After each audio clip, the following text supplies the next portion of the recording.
Good morning, everybody.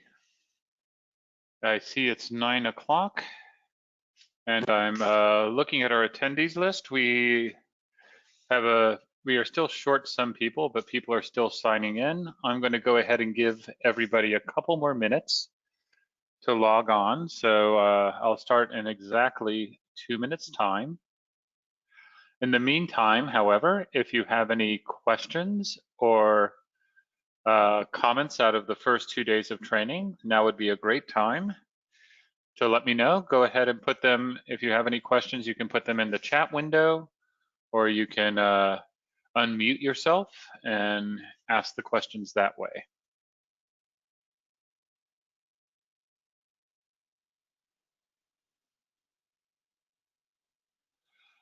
I don't see many questions popping up right now. So I'll go ahead and give one more minute for people to sign in before we go ahead and start out on our training today.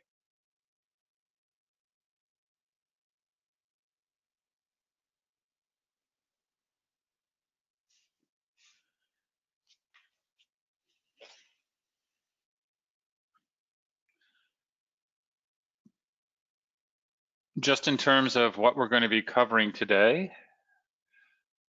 No, I did. So I got a question asked from Dan. Did I find out about changing the background color of a report line based upon its row? So I did ask this to our developers after looking around and not seeing a way that I could do it in Report Designer. And they did come back and they gave a solution, which is that I figured they would say. But let me caveat by saying it's not something that we set in our report design. So there's not a switch we can do inside the report design itself that says, I want alternating rows of a table or of a report to have a different background color to easily differentiate, I guess, between one row and the next.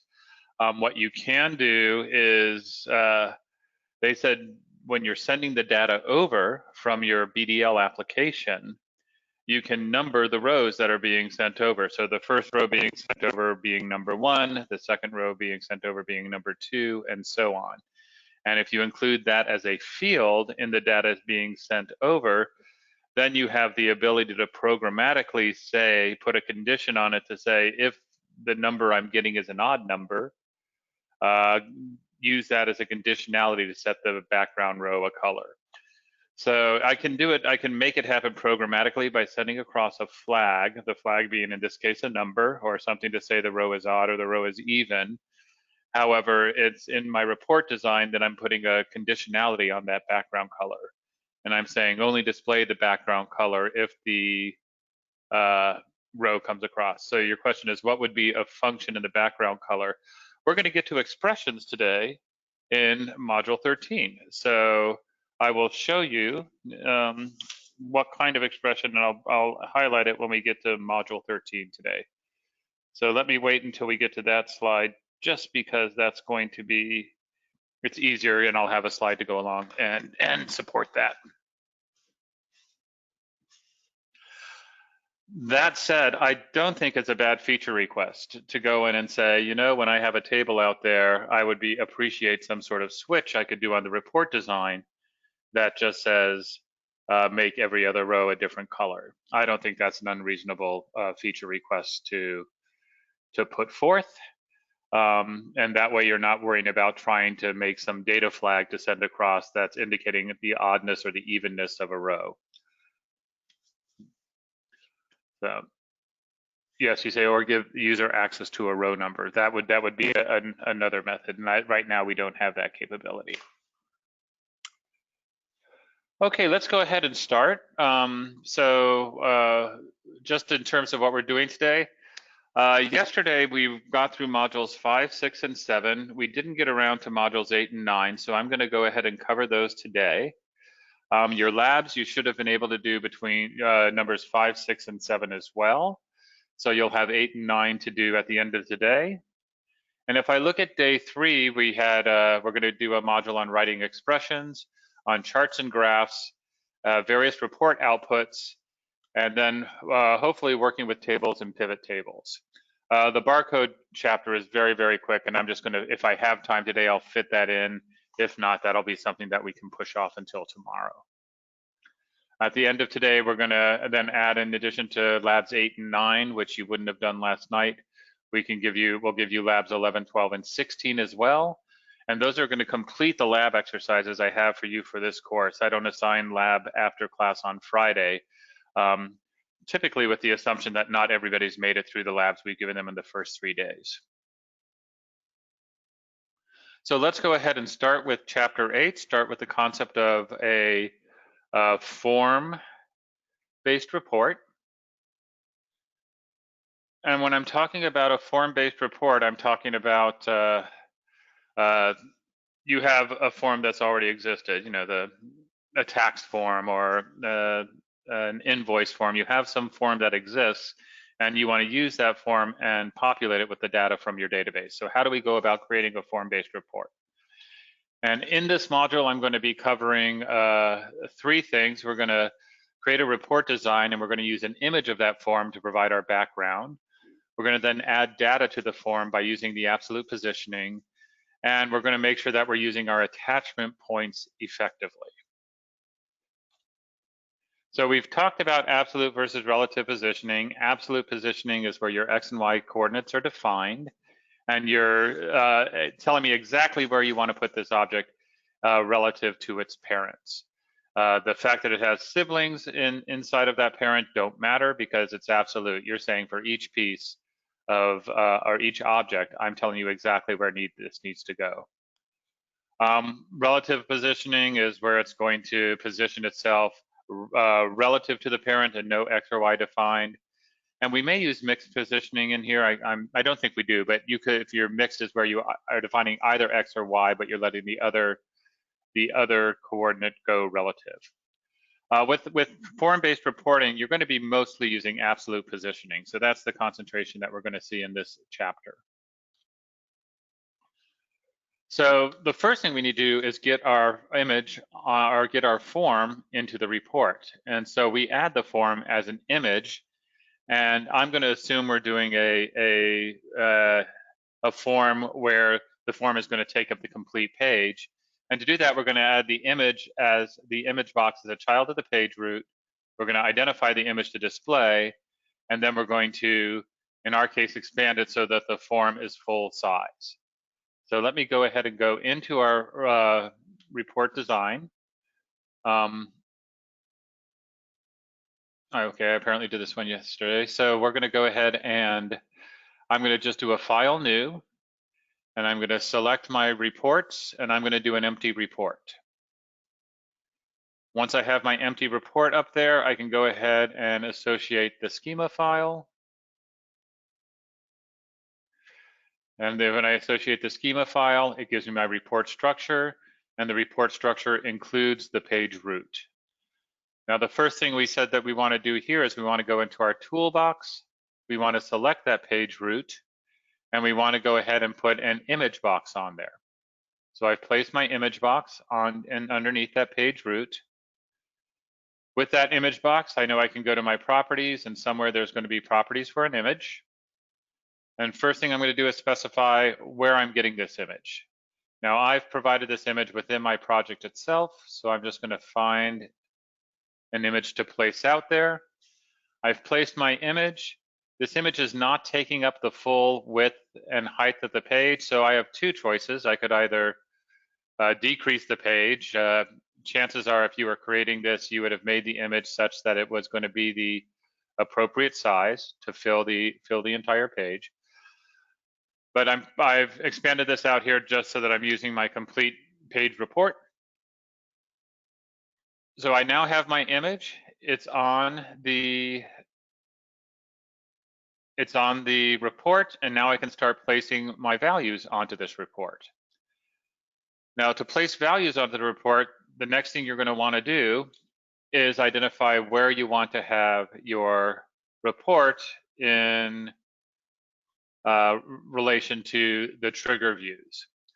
So the first point they say up here is the page root is a child of the on every row trigger.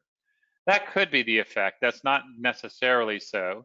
If you're doing this, if you have your template image or your page root being the child of the on every row trigger, then you're saying each row that is streamed across has all of the data that I need to complete that form. And that could be the case. If that's the case, I would put that page root as a child of on every row. You may have something like the little fake form that I created, where some of the information is based upon the order, and then some detail information is going to come later on that's going to populate a subsection of our form. And that's so I will put the page root as a child of the trigger that would indicate that I want to go and move to the next form. So if I look at the form that I've put up here, on this form, I have some information up here at the top that's related to an order.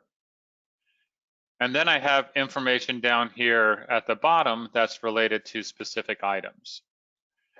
Because I know that every time I switch into a new order, I'm going to want a new page break, I'm going to go ahead and take that page root, and I'm going to make it a child of the order ID node. So for every new order that comes along, I'm going to be moving into a new invoice. I can then take my on every row, and I can make it a child of the image box. And then I will put some things out here that is going to happen inside of my on every row.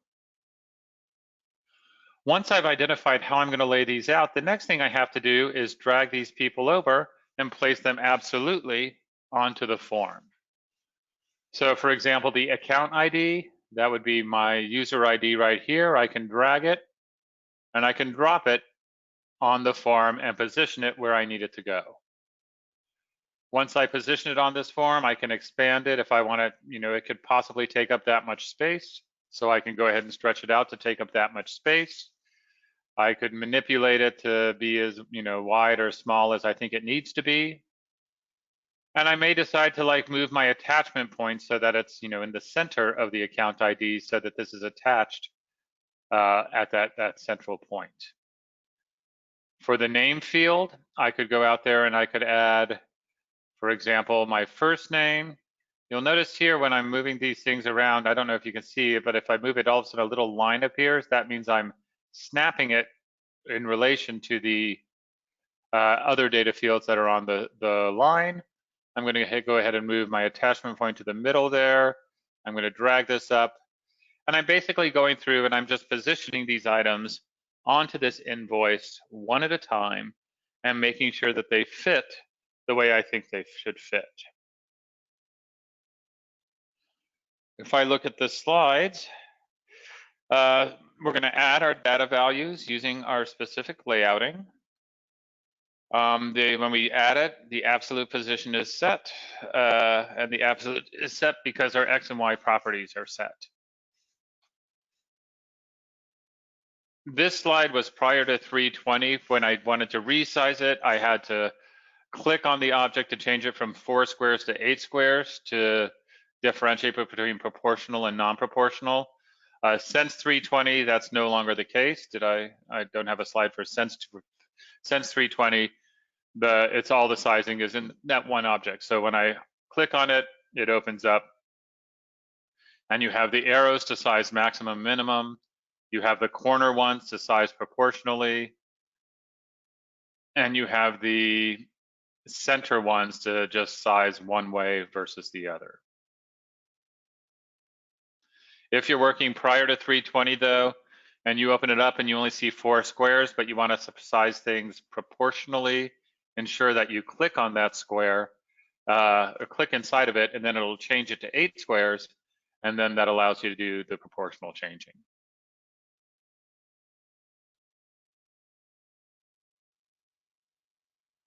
I actually did take out the slide. Okay. There's another item that I just want to point out inside of our structure view here. In the structure view, when I had the image box selected, but I went and I grabbed, for example, address. I grabbed an address and I went and I put this address out here. You'll notice that the address is not made as a child of the image box, but instead it's made as a child of the page root. And that comes from a 320 feature where we only allow you to drag and drop into containers. We don't allow you to drag and drop onto an object. This kind of goes against some of the theory that I was using prior to 320. Prior to 320, I would have taken every one of these values and I would have made them a child of that image box container. And I would have done this so that I could move the image box, and if I move the image box, it would move all the children with it. That's no longer the default, and depending upon who I talk to on the dev team, I actually have two different opinions coming at me. Some people like my methodology, where if I move the image box, I want these fields to move with me. Others prefer to have it out there under the container and just assuming that this container, the image box, is on equal level and you would just move the page root if you needed to move something. And that's really just kind of, I guess what would be best practice recommendation. I don't think there's really a big pro or con either way. I can't see myself moving this image to another page because the entire reason I'm building this report is to have a form-based report. But that is something that you can think about.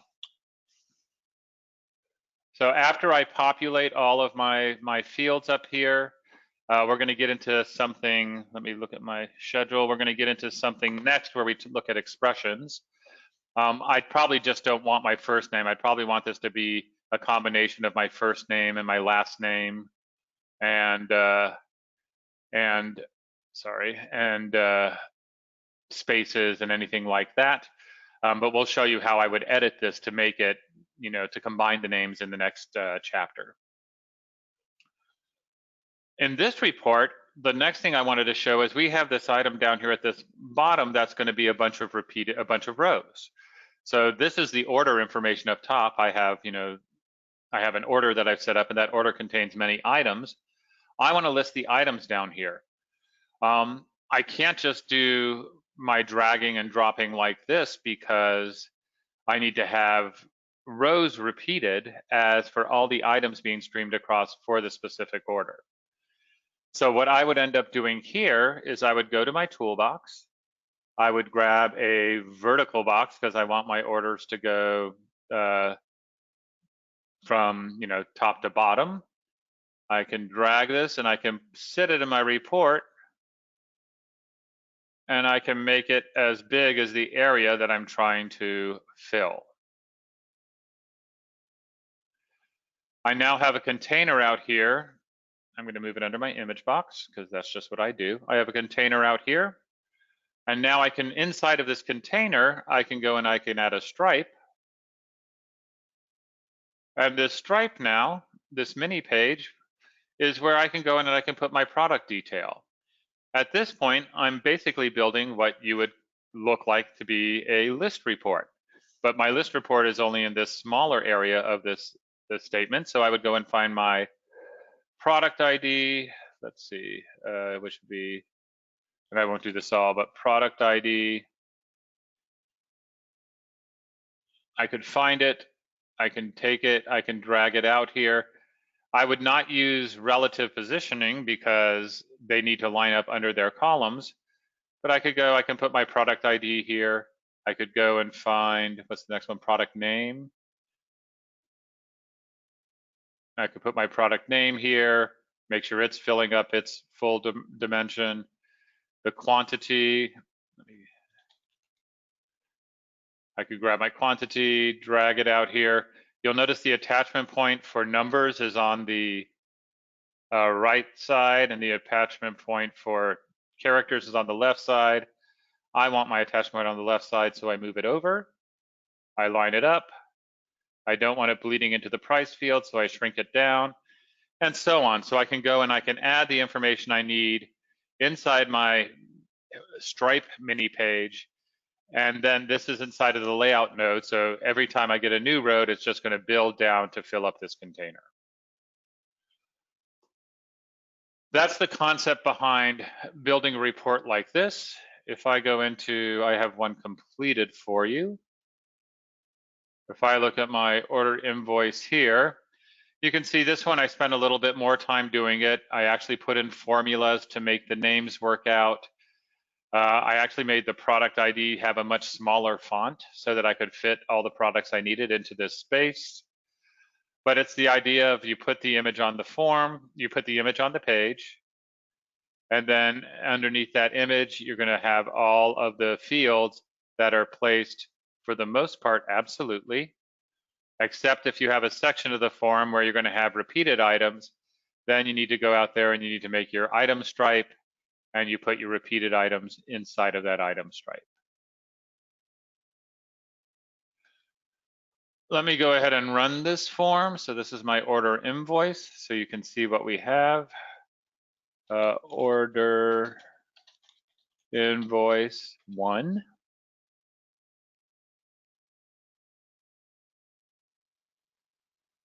If we run the report,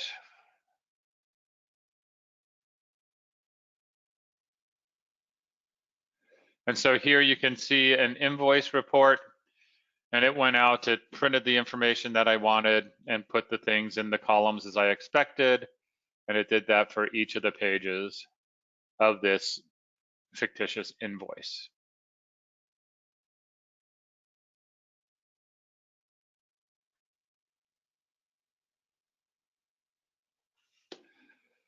So that's the crux of building a form-based report. You're going to put an image, you're going to place things absolutely, and then you can work with the attachment point, and you can work with the sizing to make sure, and the location, to make sure that every item is on the report where you expect it to be, or on the form where you expect it to be. The question from Dan, and this is a good question: how would you handle an invoice that was more than 1 page long? What that would be, the way I would handle that, and let me go back to my form here, is I would probably end up, let me go back to this guy just because he's the full one. Why is my font so small here? Well, that's because it was the only way I could fit all of these item rows onto this single page form. If I wanted to be something that was going to bleed over to a second page, how I would change my report differently, in that I would have this information up here be inside of a page header. I would have this information down here be inside of the report body, so that if this bled over into, let me get rid of my spotlight. If this ended up bleeding over past its limit here, it would automatically generate a new page. The only way I would be able to do that is to have this top information would then be repeated, because it's still order 5, it's still part of that header, but really the body of my report would then simply only be this item order section. So it is doable. It's just I would approach it with a slightly different methodology to make it happen. And I'm making a note to myself now. I'll try to whip that up and send it out to you so that you can see it in action. Because it took me a while to to get that, but once I understood it, it made sense to have the top part, to have the common thing that would repeat across pages be part of the header, and then just to have the report body be that stuff that could bleed over to a second or a third page.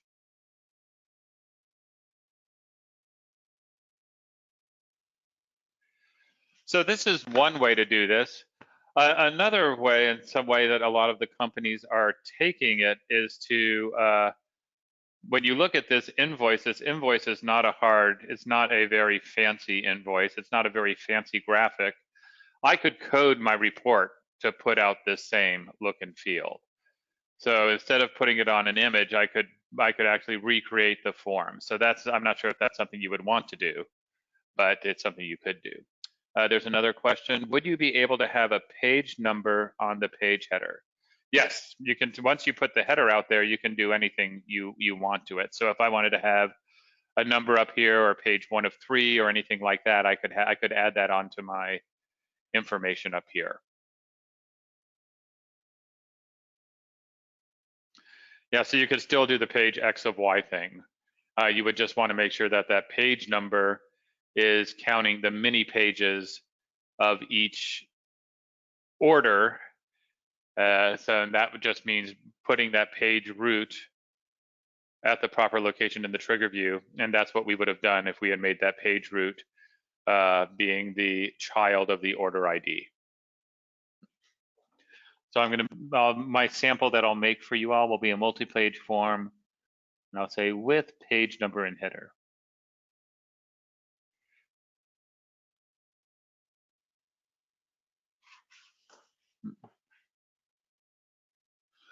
Are there any other questions about the invoices? Because this is basically our invoice solution, to put the image on the thing and then place things on top of that image.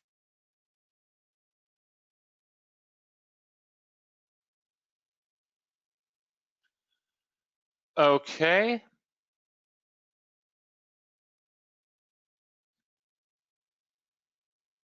So let me make sure there's nothing I missed. We can move the attachment point. And that's all we had for the forms. Then the next chapter I wanted to talk about, and going a little bit out of order here, but I wanted to take us to chapter 13 next. Building expressions. So this is going to kind of go back to the question, Dan, that you had asked about how can I program my background color. All things like that are going to be done through this concept of expressions. So the objectives of our chapter here are going to be talk about the difference between Rtl expressions and Pxml expressions, knowing when you need to use RTL or when you need to use Pxml expressions to set properties, and using their different editors. So if I was to summarize this in a different way, it's really all about expressions and what we are able to do with the expression editor. So first off, what is an RTL expression? And I originally wrote this course and even wrote a lot of the documentation for it. And I didn't realize for a long time that RTL stands for Report Template Language. And the RTL language, it's going to be, we have a thing up here that says closely follow Java syntax. It's still a language that we wrote in-house for the report writer. So our RTL language, it's not something you're going to find Googling outside of 4Js or outside of Genero. The RTL language is the report template language that we created and that we use within the Genero Report Writer. So a RTL expression is an expression that determines a property value at runtime. So we wouldn't be able to say what the expression is going to end up being until we've run the application and until we have data streaming across. RTL expressions are strongly typed, meaning that it has to return a type that the property is expecting. So if a property is expecting a string value and your expression is returning a number, you're going to have to go through an additional step of taking that number and making it into a string. So some examples we have up here, the text property is a string. So if you're entering an RTL expression, it's going to have to return a string. The visibility condition is a Boolean. So our RTL expression has to return a Boolean, a true or a false. So it closely follows Java's syntax, and RTL expression can use 4GL variables that are named in the data view.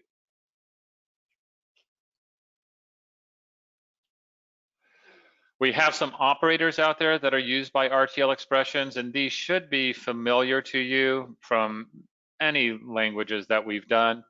If you're doing arithmetic, you have the plus sign, the minus sign, the multiplication by an asterisk, the division by a backslash, and to be honest, I don't everything I've used modulus, but if you need to use modulus, it's out there with the %. If I'm concatenating strings together, I use the plus sign. I don't use pipes or anything. And when we get into relational or Boolean, you're going to have less than or equal to, less than, greater than or equal to, or I got, no, that's right, greater than or equal to. Then we also have the concept of equal, we have the concept of not equal, and we have the concept of not. And we have double ampersands for the and we have double pipes for an or.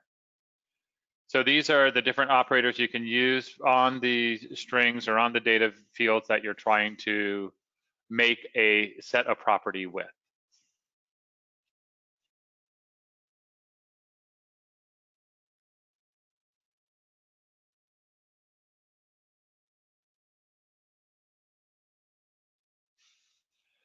So RTL conditional operators. Conditional operators are going to test a condition and the result is going to determine a value. So here was an example that I have you use in your reports. You're going to go and check the value of a price. And if the price is greater than 1,000, I want it to be one value. Otherwise, I want it to be a different value. So if we look at our expression right here, I'm going to my data row and I'm getting a value. So I get the total value, the total price that's being sent across in the data row. And I'm checking to see whether or not it's greater than 1,000. So that's my condition. Is this a true or false condition? Is the total price greater than 1,000? I have a question mark here. And the question mark is saying, depending upon this, if it is greater than 1,000, I want the color to be red. If it's less than 1,000, I want the color to be green. So what do I do if it's true? And what do I do if it's false? So let's just look at this, building something like this in the expression editor. I'm going to go into my design. Let me get rid of the drawings. And let me go into a report that already exists. So I'm going to go into my order list. And hopefully I haven't already done this on this. So I have my order total here. Let's say I wanted to change the color of the order total. So I could do I want to change I even change the background color. So this is kind of going along with the concept of the rows. I have a value here. In my case, I want to change the background color depending upon what the conditionality is. And let's say we want to see if this order total is going to be greater than 10. So I could start by typing it out, and I can say order total. So I have order total. You'll notice that it's saying the expression is incomplete. So that's not enough information. I have to say, well, if the order total is greater than 10, then I'm going to have my conditionality statement. And my conditionality statement is if it's greater than 10, let's say we want a bright yellow for that. So I could say color, I want to set it to yellow. Otherwise, I want my color set to red. How about that? Red. Once I've entered in my valid expression, it says expression OK. I can click OK. And now, depending upon what this order total is, when I run this report, it's either going to come out as yellow or it's going to come out as red. I'm going to change it from 10 to 100 because let's see if we have, well, let's make it 500. I have no idea what my values are, so we're going to try that. Now, if I save this, this is my order list one. Let's go ahead and run this. Order list one, and hopefully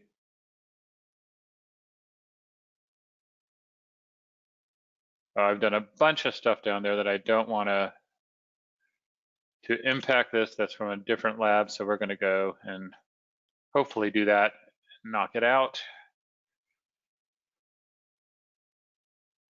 Let me rebuild. Let me execute.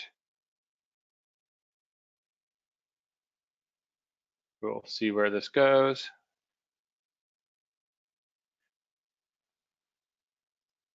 We got to find, okay, so now we can see it. So if the order total was greater than 500, it put a background of yellow. If it was less than 500, it put a background of red. So this is the kind of conditional processing that I was talking about in terms of the data rows. If we send across data rows, well, a table row, we could check a value of a field in that table row, and we know if it was an odd value or if it was an even value, we would be able to go in there and set up an expression like this that tested that value, and based upon the results, made it either red or green.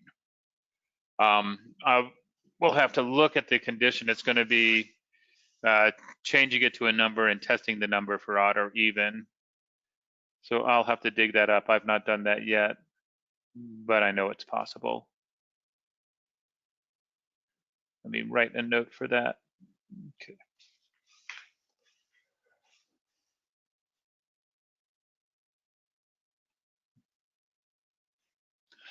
So you can use the 4GL variables. You can use your 4GL variables from the data scheme. And let me make sure I updated this slide appropriately. I did. So we can use 4GL variables. They're the things in the data view, and they have member variables along with them. So, and I think this is easier explained just by looking at it. If I went back into that report, same order list report, when you're writing out, actually, let me go into a field. So I'm going to go into this field. So I have this data.account.userid. That's the name of the field that we pull over from the data view. And we, if we look at the data view, and we look at it, it's going to have data.account.userid. That's the name up there. When we're looking inside of this expression editor, this guy right here, the data.account.userid, actually has 5 different things that I can set it to. The first one is going to be .value. When you say data.account.userid.value, you're saying give me the value that that field holds. That is in effect the same thing as just saying data.account.userid. So at the bottom of my slide here, I have this information at the bottom that says, if you write this orders.total price, it's the same thing as writing orderline.orders.totalprice.value. They're one and the same. They said, well, you're probably going to do this enough that we don't want to have to force you to type .value every time. We're going to assume that if you don't say anything else, you're wanting us to extract the value of that field. But what that means is there's other things out here that you can extract out that are not the value of that field. So, and there's this one up here too, FGL value. So if I go back to that report, so here I said data.account.userid. I said if I just wanted to get the column title, I could say, and let me get this right, we have what? Caption. That's going to return the column title instead of returning the data value. If I said, what was the other one? We have name. That's going to bring in the name of the variable into my report instead of the data value. And I could say ISO value. That's going to bring in the ISO value of that field instead of just the data value.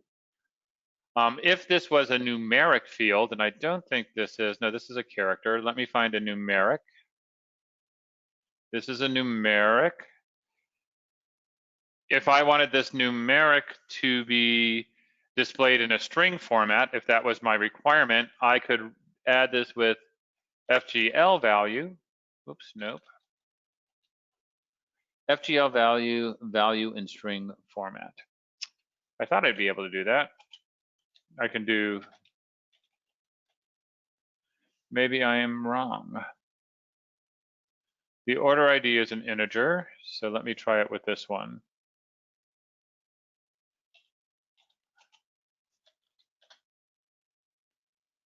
Still doesn't like that. So I'm not exactly in this. You wouldn't have to do that.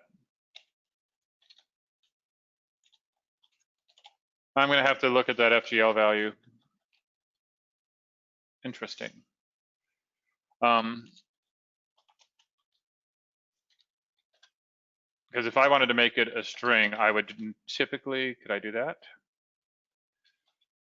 Nope, I'm going to have to remind myself about that. So here, oh, I'm putting it inside a decimal format box. So it won't let me put a string into a decimal format box. That's my issue there. Let me just try this again. I'm going to put out a word box. Inside of the word box, I'm going to go in here and I'm going to enter my expression. I want it to be my data, or I want it to be my item total. At that point, the expression's incomplete. If I put FGL value, there we go. So here was one I had an object. The object was expecting a string. I was trying to put in a integer. It said, I don't want a number, I want a string. So how do I make it into a string? One way I could make it into a string is to do the .fgl value. And if I did that, it would be okay. An alternate way to do it is I could have done the toString method. That would have also gone out there and turned it into a string. But the point of this slide was just to let you know that when you're pulling across a variable name, we assume you're looking for the value, but you can also, instead of the value, you can ask for the caption, you can ask for the name of the variable, you can ask for the type of the variable, you can ask for its ISO value, and if it's a numeric trying to fit into a string object, you can ask for its FGL value.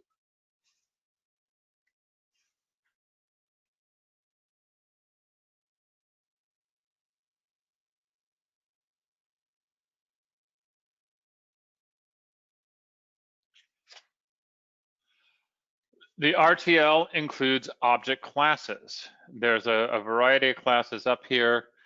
Some of them have been newly added for 320. We have the calendar class, which I'm sorry, I didn't write a description up here, but that was added for 320. And we have the Rtl class that was added for 320. And the perfect of these classes are to give you operations that you can use against fields to help complete them. You've seen some of this in action in just what I've demoed so far this morning. One thing you'll have noticed is I used the color class. When I was using my conditionality setting to say I want the color set to blue or the color set to green, I was working off of this color object, the background color or the color, so it wanted me to set it to a color, and I can set it to a color by using the color class. You also saw me doing a numeric operator where I was able to take that numeric and turn it into a string value. So there's a variety of classes out here. And let's just take a quick moment to look through some of these.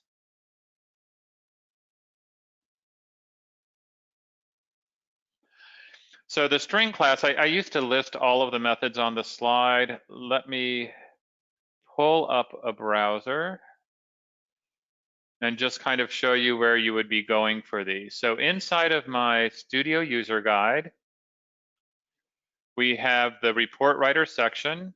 The report writer section, if you go under creating a report design document and you look under the report designer reference, we have a section out there called the RTL class reference. This RTL class reference is going to give you all of the different classes we have and then all of the methods that we have for each of these classes. So if I look at the string class is just providing methods to work with the text. You can see there's a whole long list of them here. It may be easier to expand this side just to show you the shorthand of what all of these different values are. Some of these we're going to use a lot in our class. One thing is that our fields always come across with extra white spaces. We often go through and we add a trim class onto an item that we're putting out there. So, print out the string, but trim off any extra white spaces. You could use the length one. We use the length one a lot to see whether a string value has any length. So if I'm looking to see if the address to field has additional address information into it, I would take the address to field, I would trim off any extra white spaces with the trim function, and then I would test its length using the length function. If that comes back being 0, then I know that that field is for all intents and purposes empty.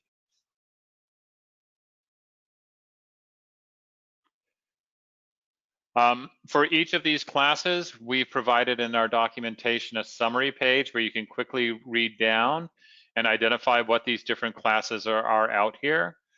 I noticed there's a lot of them that deal with replacing or grabbing a substring out of it. You may have reasons to want to do these in the report. Here's one to convert the string to all uppercase, which makes me think somewhere there's a to lowercase as well.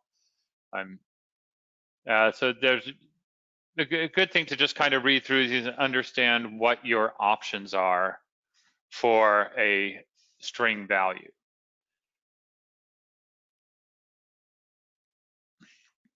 So in the string class, some examples we have up here. So the first one I was taking a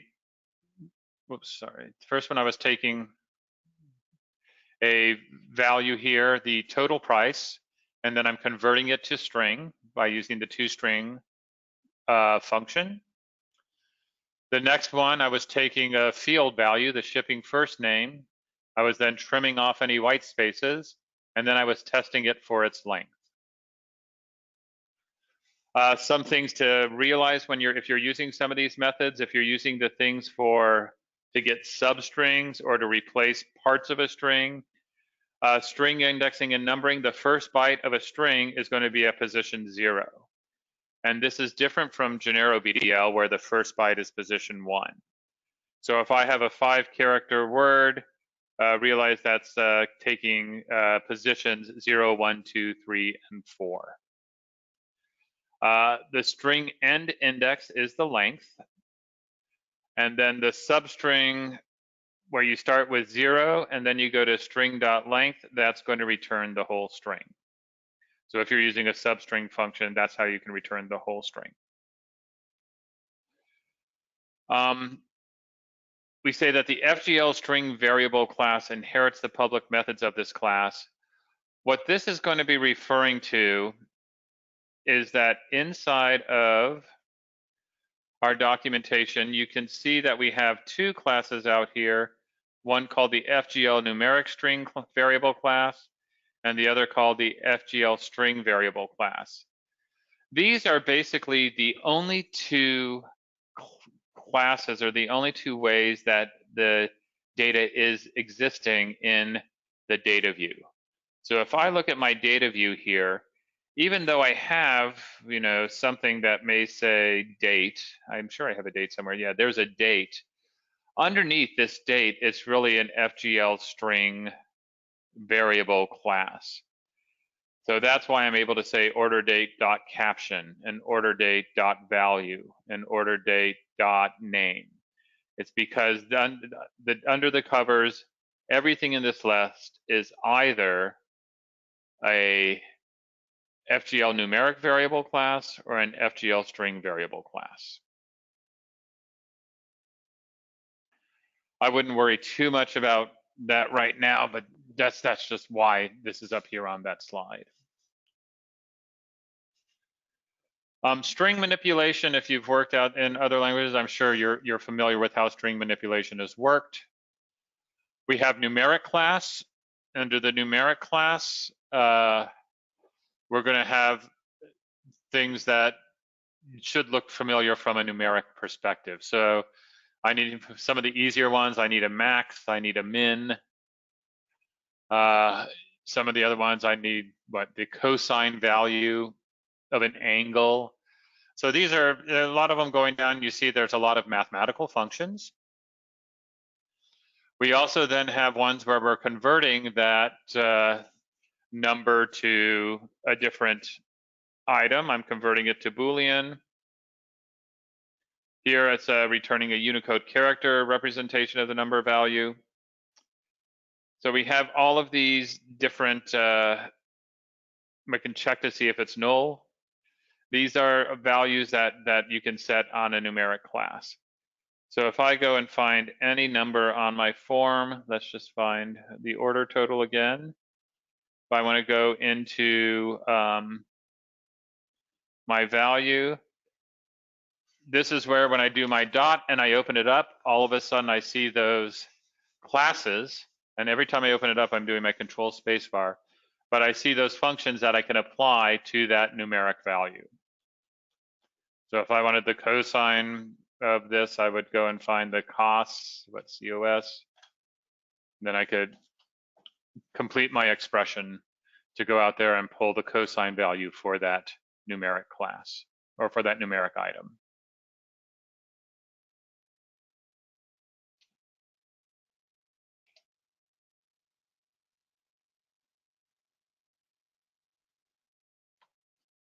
Some of the other classes, and I'll go through these relatively quickly unless you have specific questions.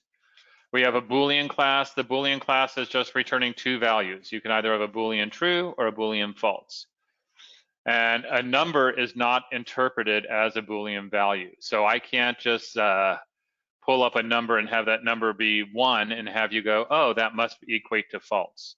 No, you have to test it in order for it to be, in order to use it as a concept of zeros or ones or trues or false. So you want to make sure that you have some condition that's going to equate to either a true or a false.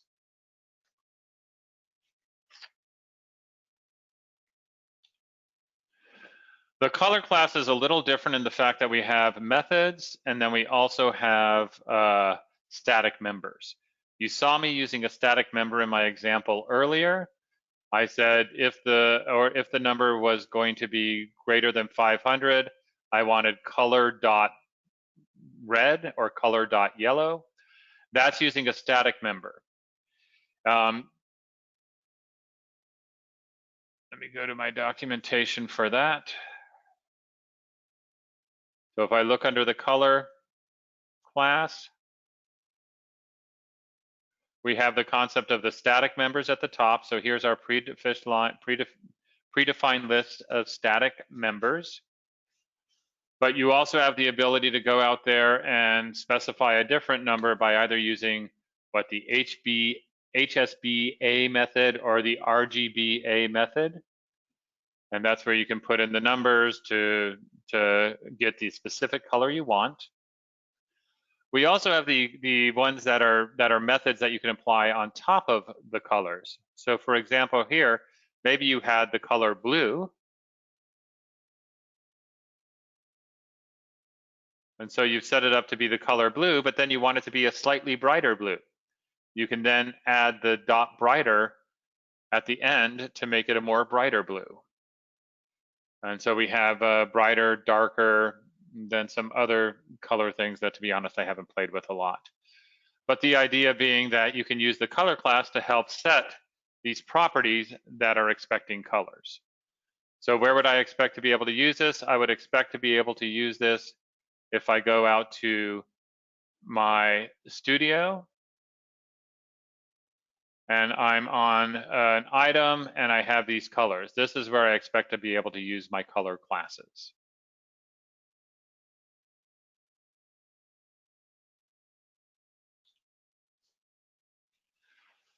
So the date class, we have date class basically to allow you to go out there and manipulate dates, to format dates, and to also play with dates. So the first thing is to realize that just because it's called a date inside of my data schema, I often have to go and translate it into an ISO value and able to use it. So the example we show up on the slide is I have the value I'm pulling out is really just a string. That's a string that I can display on my, the order date section of my form. If I need to manipulate that date because it is a date, like let's say I needed to add a week to it, or I need, this is due back in, if I had a library card system, I want to say your book is going to be due back in 20 days. I want to give you that date.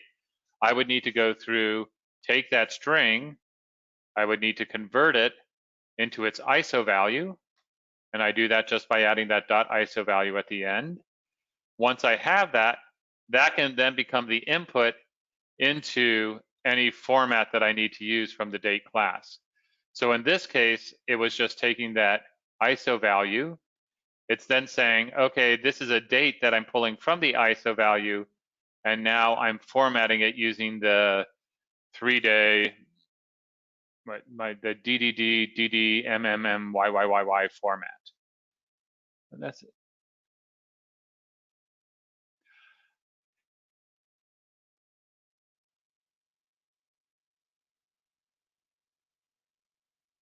The last example that we have up here is going through and it's saying if you want to show today, there's a method out there that pulls in today's date, date.today, and then that is a date I can work with.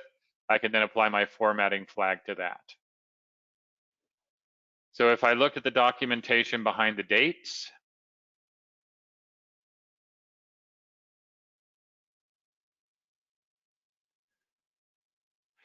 there's not a whole lot of formats out there, but it gives you the ability to go out there and basically either take it and format it as from a string, and then the big one that we tend to use a lot is doing the formatting function on top of it.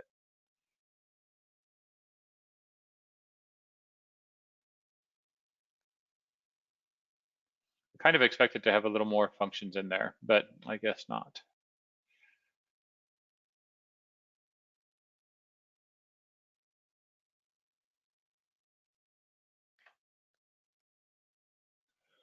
Enum classes, enum are a special group. So when you get into the enum is just defining the drop-down list box. So if I go to my documentation for this, when I'm looking at the enum class, you can see each of these are a different property, and the properties have a static list. So there's not a whole lot in the documentation, I don't think, beyond. We didn't write much about them if they looked self-apparent to us. So if you're ever at an enum class and you're not understanding what the different values mean, we have a feedback option inside of our documentation where you can go in and you can say, please explain better what left means. And when you enter in something inside of this feedback box and you submit it to us, it goes into my queue, and then I can create a documentation task to help make this to help improve our documentation.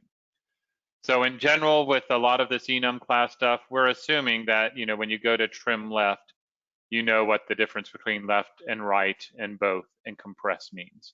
But if you have any questions about that, or if it's not clear, please use this feedback box to provide us feedback about our documentation.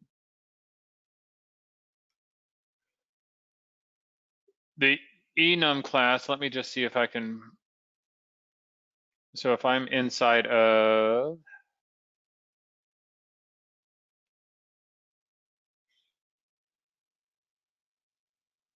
if you do, can we do it? Yeah, basically, if you have a drop-down list box, that means that the property is from the enum class.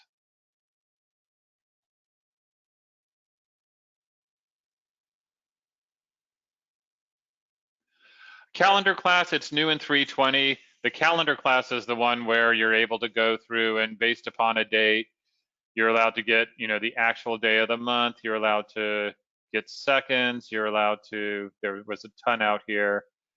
I could set months, I could get days, I could get instance, and then I can start adding and moving things to, adding and taking away from this concept of the calendar in order to see what is the date going to be 10 days from now. This was new with 3.20. To be honest, I've not had a lot of opportunity to play with the calendar class yet. but it is out there to help you manipulate a date as a calendar item.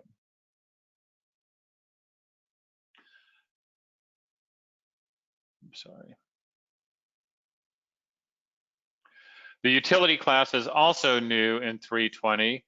It seems pretty simple to me. When I was looking at this, it's basically testing to see whether a file is readable, or it's testing to see whether a URL is reachable. And the purpose behind this is you may have some sort of processing where you want to display the image. For example, the question was asked yesterday about, can I get my image from anywhere? Yes, I can. But maybe I first need to check and see if that image is available. And if that image is not available, then instead of displaying that image, I may want to display a fallback image or something like that. That's where we can get to these using functions like this to see whether or not my engine is going to be able to get this image that I want. And if it's not going to be able to, I can have a backup plan to take up that place on the report.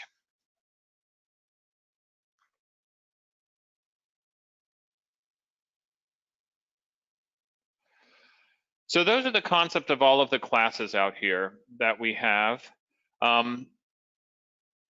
Again, as you start working with Report Writer, I would recommend just going and scanning through these different classes to see what kind of methods are available for you out there that you can use against these data values that you're bringing across to influence how that data value is being displayed out there on that report.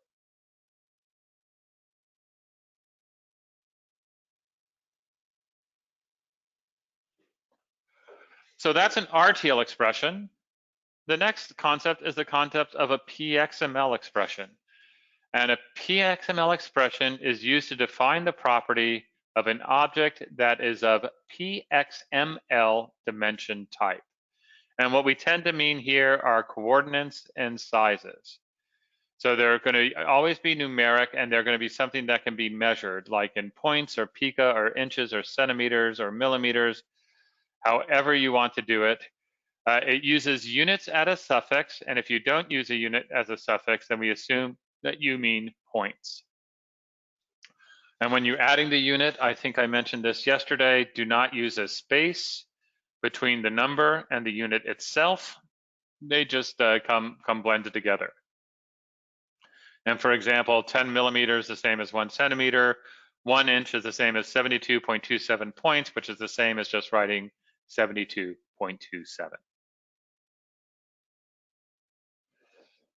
So you can hard code values like we're showing here. There's other methods as well, as you can use this concept of the built-in variables. We have min, max, and rest. Min means use the minimum extent of the current parent box. Max means use the maximum extent. And rest means use the remainder. So for example, to center an object into its parent box, we said set x equal to max divided by 2 and y equal to max divided by 2. That's going to put that attachment point in the direct center of the parent. To position something relative to the right or to the bottom, that's where you can, if you want, I want to do it to the right, I think in this case I would do max minus 10.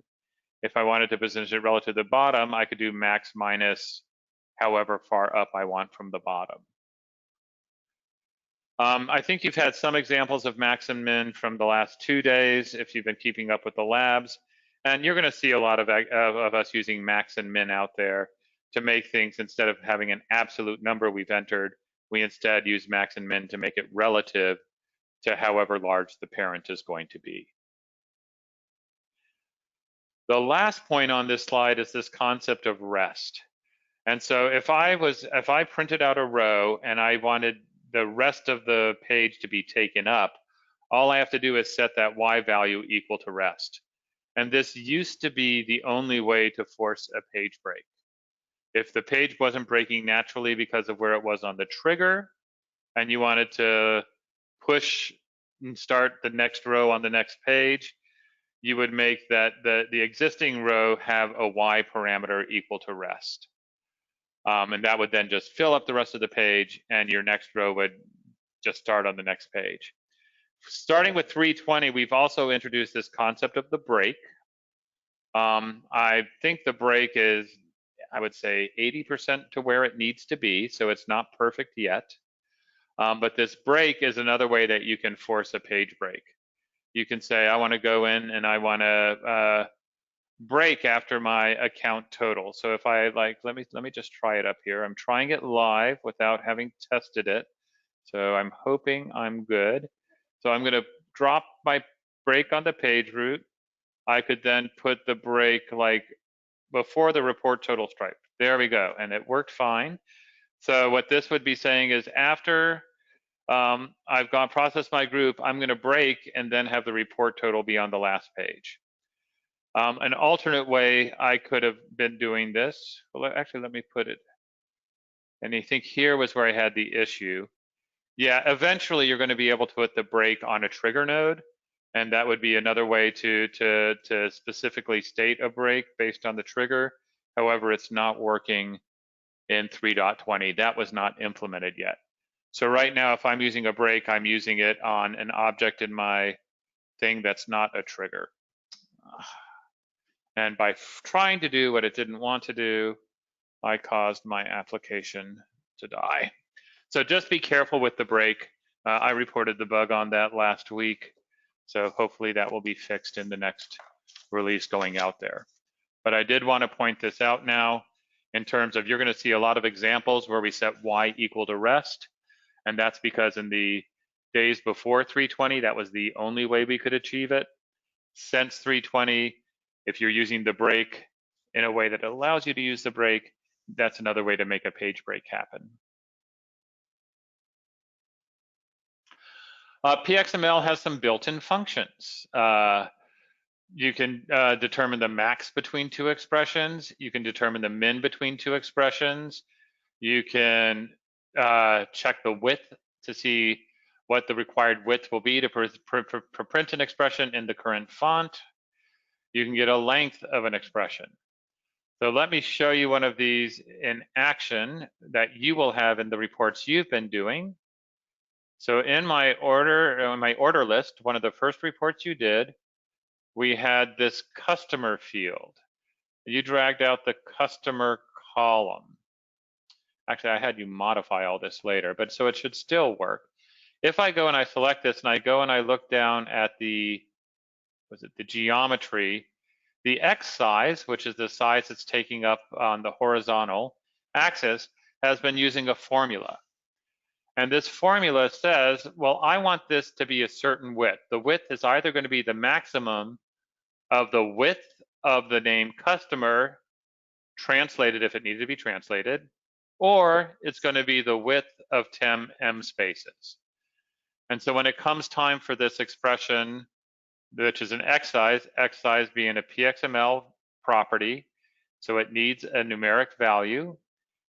Its value is being done by this Pxml expression that's saying, well, let me figure out what is the maximum amount I need. I know it's either going to be the maximum size of a word or the maximum of 10 M spaces. So let me go ahead and use that as my conditionality to set that X size. And this is what's known as that Pxml statement. I think I would have used the same statement down here. Yep. But that's an example of where we're not specifically setting. Instead, we're doing an expression, and that expression is going out there to test based upon what we've asked. It's doing one expression, doing another expression, and then whatever the max of that expression is what we're going to use to put it out. So let's see the second example we have up here. Make an object wide enough to print the widest possible value from a 30-character field. This one, we say that the widest letter we have is an M. And so if we want 30 M's to print, which would be the widest word we could do with a non-fixed space font, I'm going to set my X size to say, take 30 M's of whatever the current font is, and take the current font M, multiply it by 30, and use that to set the size of my object by setting the X size.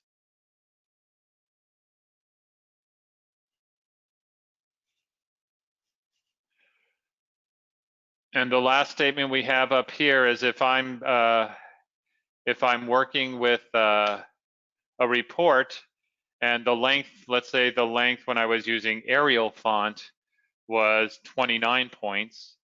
If I switch it to Times New Roman and that length switches to 32 points, that's all right, because sometimes if you're using a width or a length, it's going to be based upon what that font size is. So as I move from one font to another, the size of the width or the size of the length of that object can change.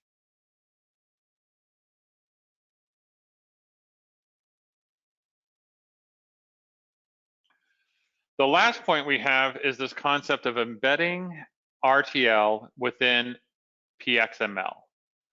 And RTL, the report template language, can be embedded inside of Pxml if it is delimited with curly braces. So the first example we have up here, our Rtl expression is header.field.value. That's an Rtl expression. That's probably something we pulled over from a data view. How do I get it to work inside of my Pxml expression of width? I have to include it inside of curly braces, and I'm using my little quotes here as well. So now I'm saying the width of, and then I'm not giving you an absolute. I'm giving you an Rtl expression. I have to put that Rtl expression inside the curly braces and inside of the quotes. Let's look at the next one. Let me erase this. On the next example, I have a max function, so I'm going to have expression 1, and I'm going to have expression 2. Expression 1, I'm using an Rtl expression to bring back the title width. The title width is a numeric, so I don't have to have my quotes here. And then this is going to return a number inside of my curly braces, but I want it to be centimeters, so I'm going to immediately say cm afterwards. So when this comes out and all is said and done, it may end up like, just let's pretend it resolves to a value of 10 cm. My other expression up here, it's the width function, so it's the Pxml function within a Pxml function. But this width function is then looking for the width of the title in this order line value. This title must be a string. That's why I have my quotes. And because it's an Rtl expression, I have it inside of its curly braces.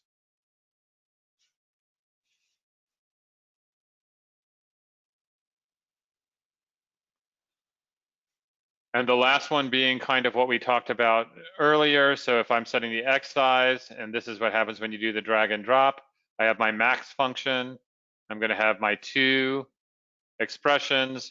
The first expression is again using an Rtl expression to go out there and get the order ID, or if we've turned on translation, the translation version of the order ID, and it's using that to provide one width. The other width is not using any RTL, or the other expression is not using any RTL inside of it, and that's why we don't see any curly braces. Instead, we're just saying the width of 30 ems.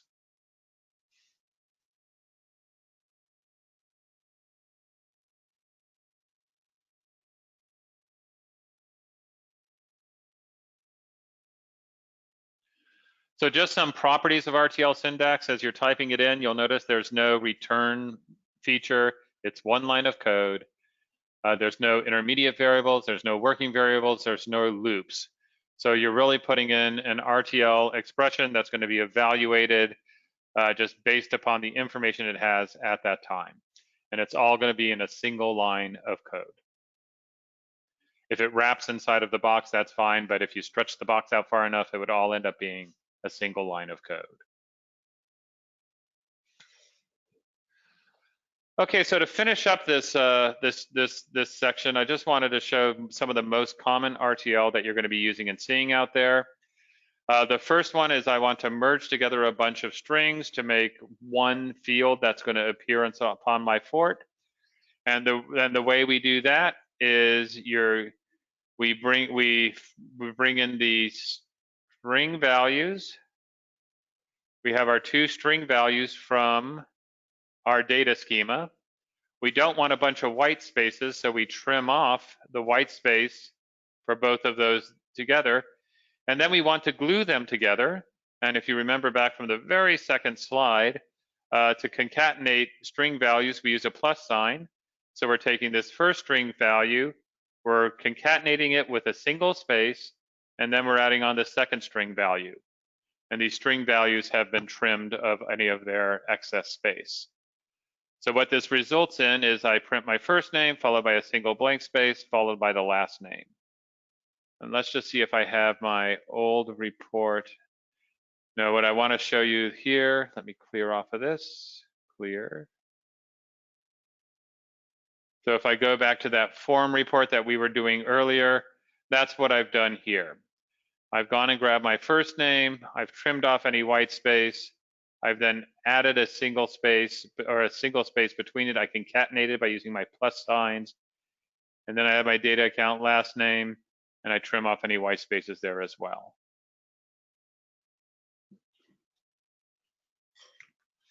Here in the address one, you can see, let me open up this guy.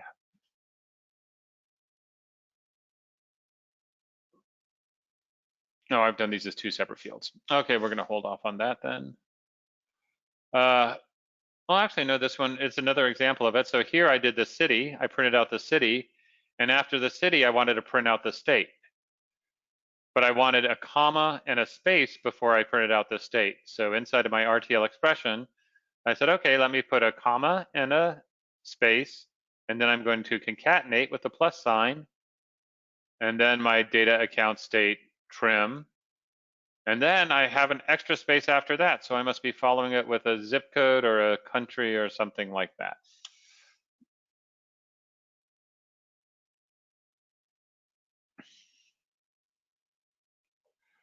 Use RTL to handle conditional values. I think I've done this one enough, but basically if you have the question mark and then you have the colon, that's where you're saying, let me compute a Boolean. If it's true, I'm going to do A. If it's false, I'm going to do B.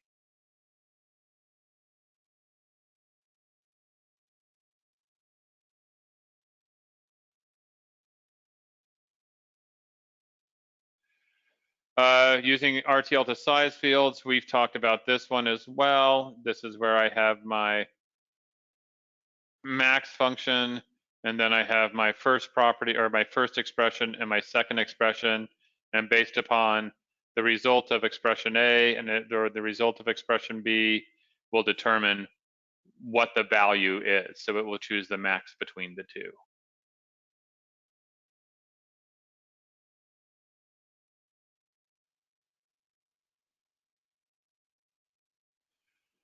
So editing RTL and Pxml, you're going to click on that FX button. If the button is not there yet, you're pressing, let me show, oh yeah, you click into the field to make the FX button appear. When you click on FX, it's going to open that expression editor. And if you know what you want to type, you can type it in, freehand. That's not a problem. Let's see, and so you can go ahead and type it in, or you can do the drop-down list box.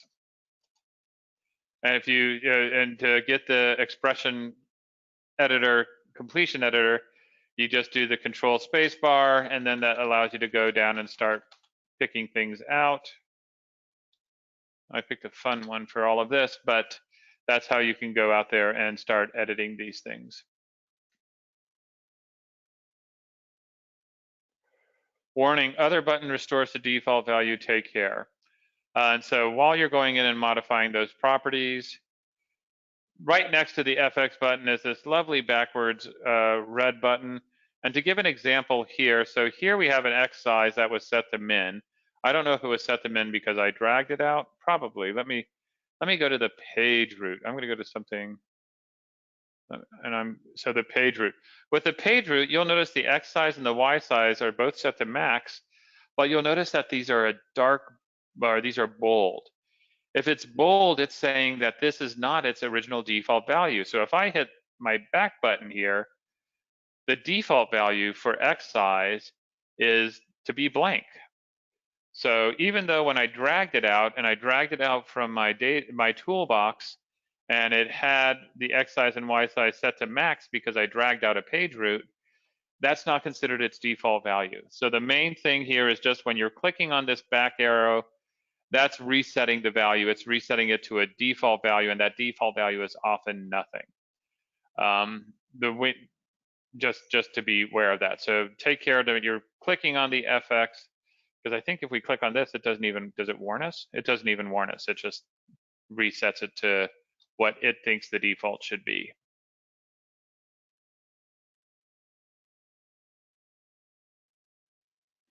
As you type along, it's going to go from syntax error to being okay. And that's what I always look for. I always look for that green symbol on top telling me that my expression is okay. That's how I know it's all right to move on. And let me enter an incorrect expression then. What if I enter, let's see, Fred? I can still click OK. It doesn't mind me clicking OK. But what I want to point out is inside of the document errors, there's two things. So I made something equal to Fred. You can see it gives me a little red X inside of my report because it doesn't like it. And if I go to my document errors tab, I can then go and I can see what the document error is. And if I double click on it, it takes me to the object and it takes me to where that error is at. So I can go ahead and change it and make it so that it's something that is correct. So you can enter in errors. We allow you to enter in errors. We just give you lots of warnings to tell you that you did indeed make an error.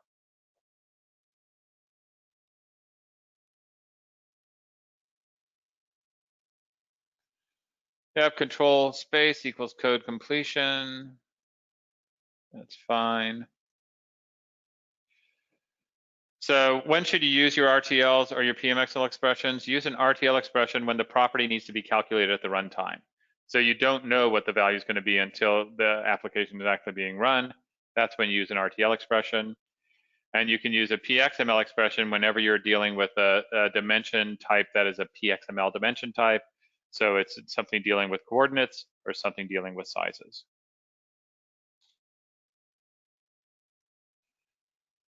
That was the expression editor, and that was using expressions, that was working with Rtl language, and that was working with the Pxml language. Before I send us off onto our break, I just wanted to check and see if we had any questions out there for now.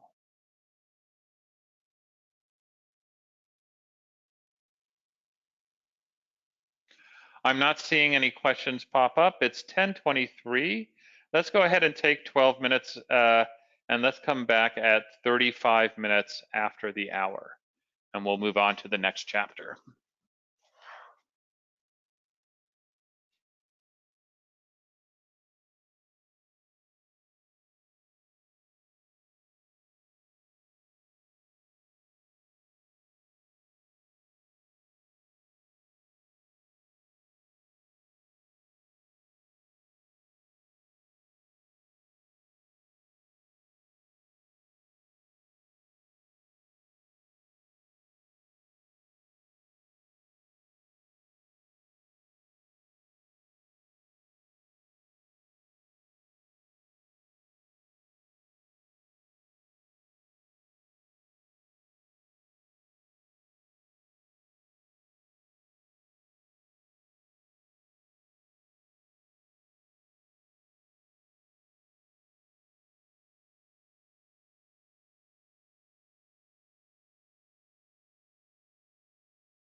Hello, everybody. Quick sound check to make sure that I am being heard. So thank you. I got the hands up, so I know that I'm being heard. Okay, just in case while you were gone and you walked away on your break and started chatting with other people about RTL or Pxml expressions, just want to see if there's any questions out of what we covered this morning before I go to the next chapter. All right, I'm not seeing any questions arise, so let me go ahead to the next module. This module is going to be number 9 in the slides that I've set you, and we're going to talk about creating labels. So our objective here is to create a report design document that's specifically going to be printing labels. You're going to update your report application to print labels, and we're going to start using some of these expressions to remove blank spaces where no data exists. So first, how do labels work? So labels typically are going to be printed out on a page where you have your physical page, and your physical page has many smaller logical pages where each logical page is representing a label. Now I'm used to this in terms of when I get my box of Avery labels, each label has a specific size, and I know how many are on a physical sheet, and they're always arranged in rows and columns. So, you know, how many rows, how many columns is going to depend upon the size of label you get. But this is the kind of information you're going to gather before you go out there to start creating both your report and before you modify your BDL application to actually produce these labels. So the first thing we're going to do is we're going to design the label itself. And to go back a slide, remember that the label is the logical page that I have here. So each one of these little blue squares is going to be a label. So I need to create a report that's going to fit into this blue square. And the way I create that report is I go in and I modify the paper settings for that report. So my report design is going to represent a single label. I go into my page size and I do my paper settings so that it's going to be the size of a single label. And once I create that smaller page size, once I create that small paper settings, I then just need to populate it with the data that I want to appear onto each label.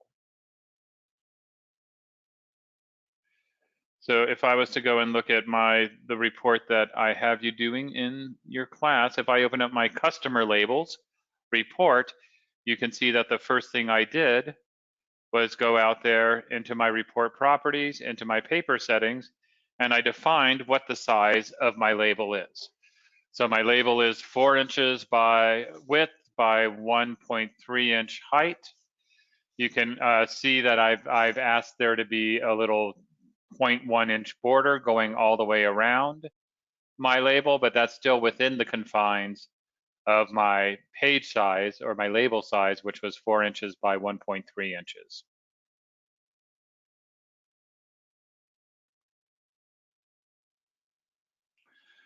I've had my label out here. The next thing I need to do is let my report application know that I'm printing labels.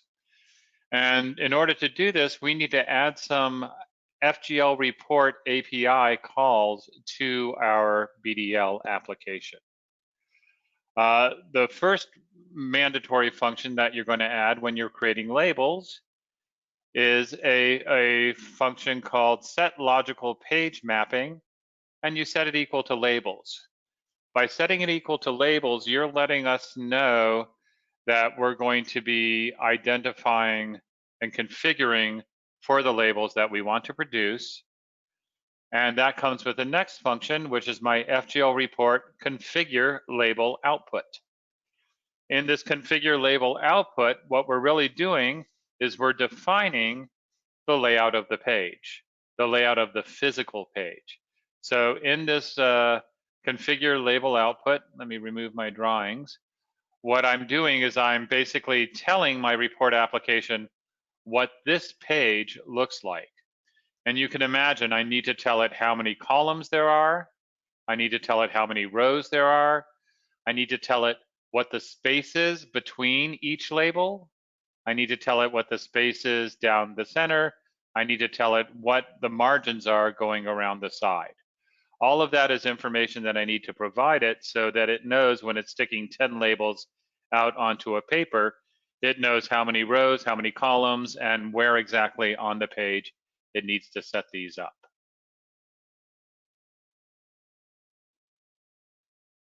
So if we look at that configure label output function again, you can see that the parameters that you're setting are like those parameters I just pointed out in the graphic. I'm telling how wide the physical paper is, how wide the length is, how wide the width of the label is, how wide the height of the label is, how many labels there are in a row, how many are there in a column. I also need to set the margins of the logical page or the label, how big the top, bottom, left, and right margins are, and also the margins of the physical page, what the top, bottom, and left and right margins are of that physical page.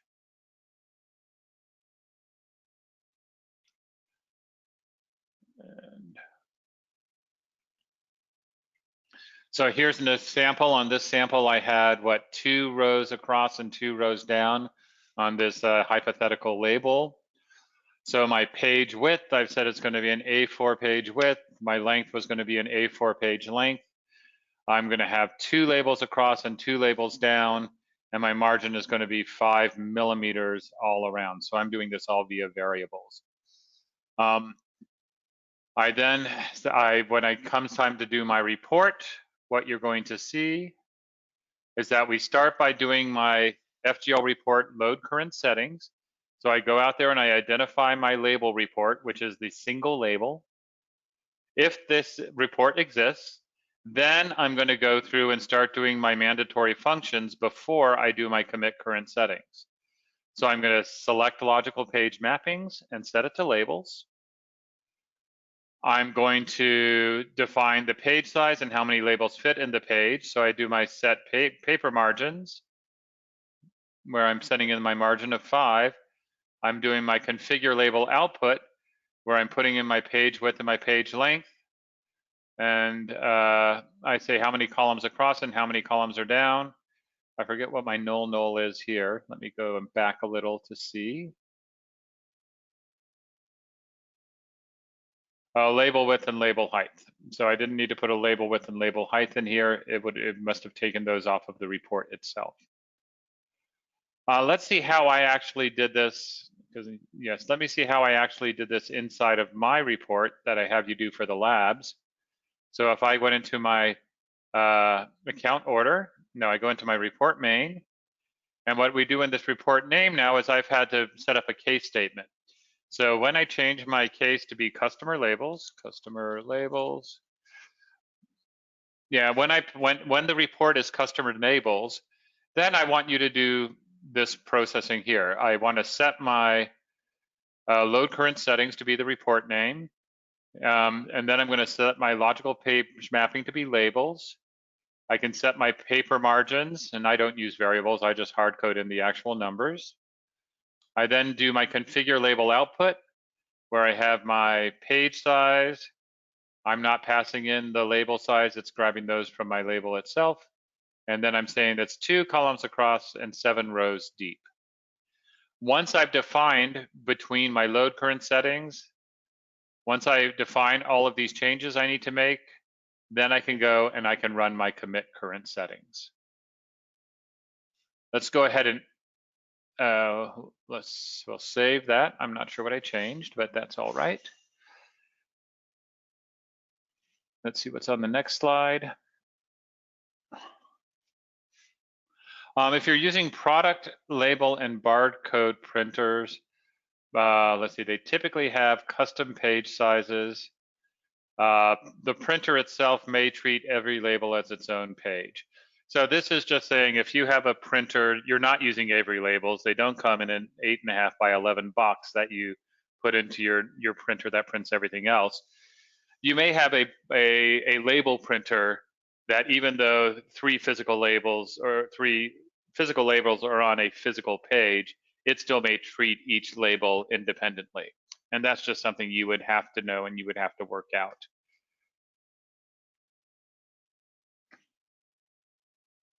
Let me just go ahead and run this report then. So I'm going to show it. So if we execute this report, it's going to run the customer labels and it's going to put them out.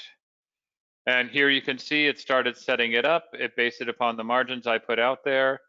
And it's given me 2 columns. And if I had 14 accounts, you would see 7 rows deep.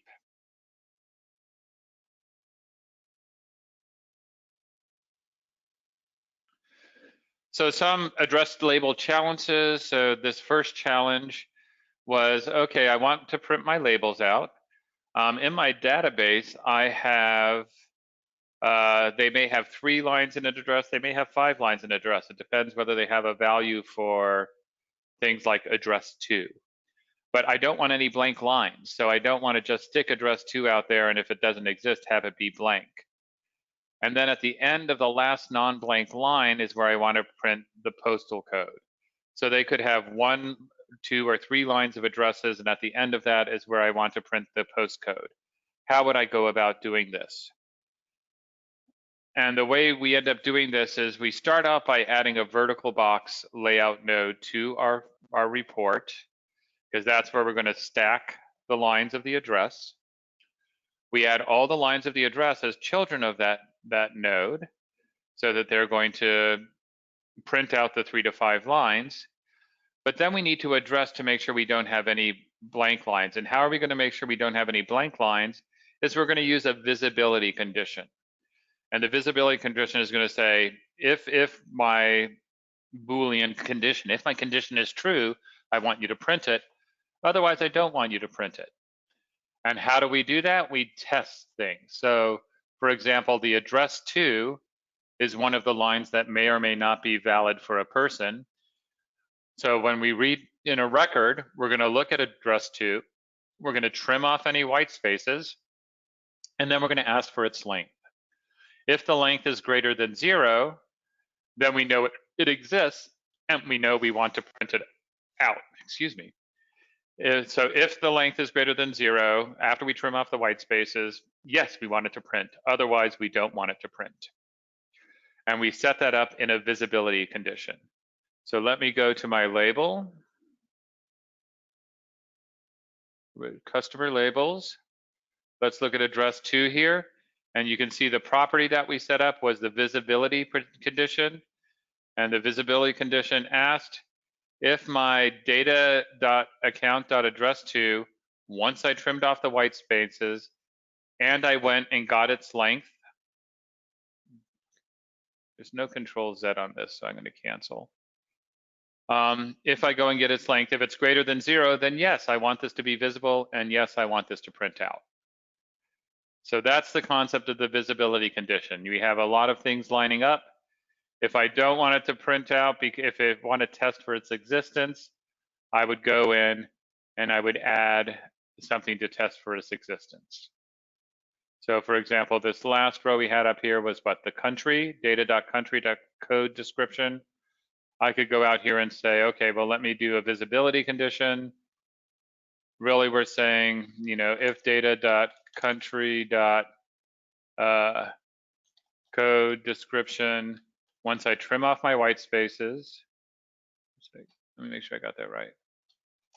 Data.country.code description, I want to trim my white spaces, and then I want to get its length.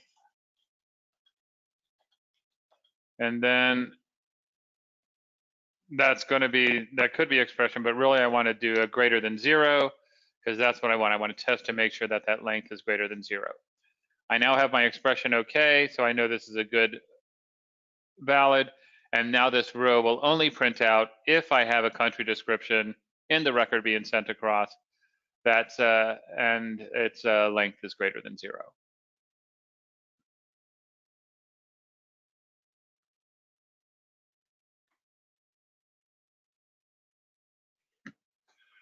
The next one was saying, okay, I want you to print a zip code.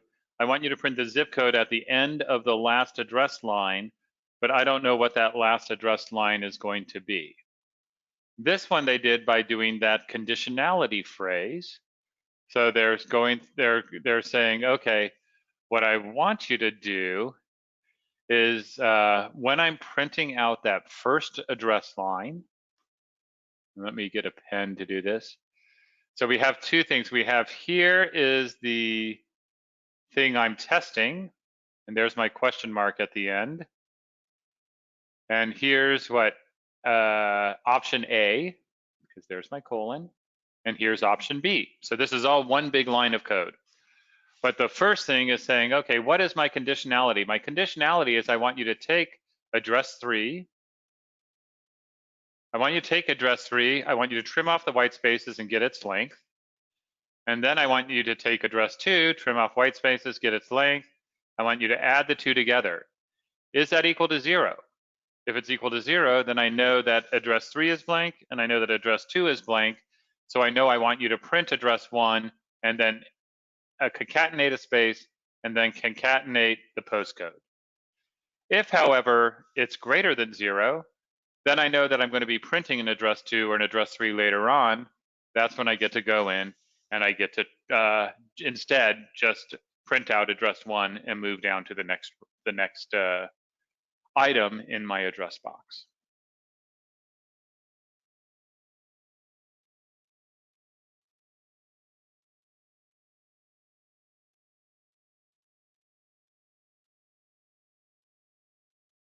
I think that should be it. Yes, and so that's it for printing labels. Actually, isn't that hard? Most of the time, it's figuring out the margins and getting the margin information right inside of the BDL report, so that I'm printing it in the right space on top of my Avery labels.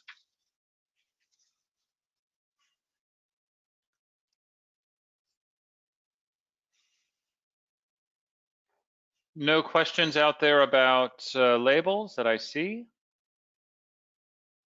So let me go ahead and go to the next, which is going to be charts and graphs.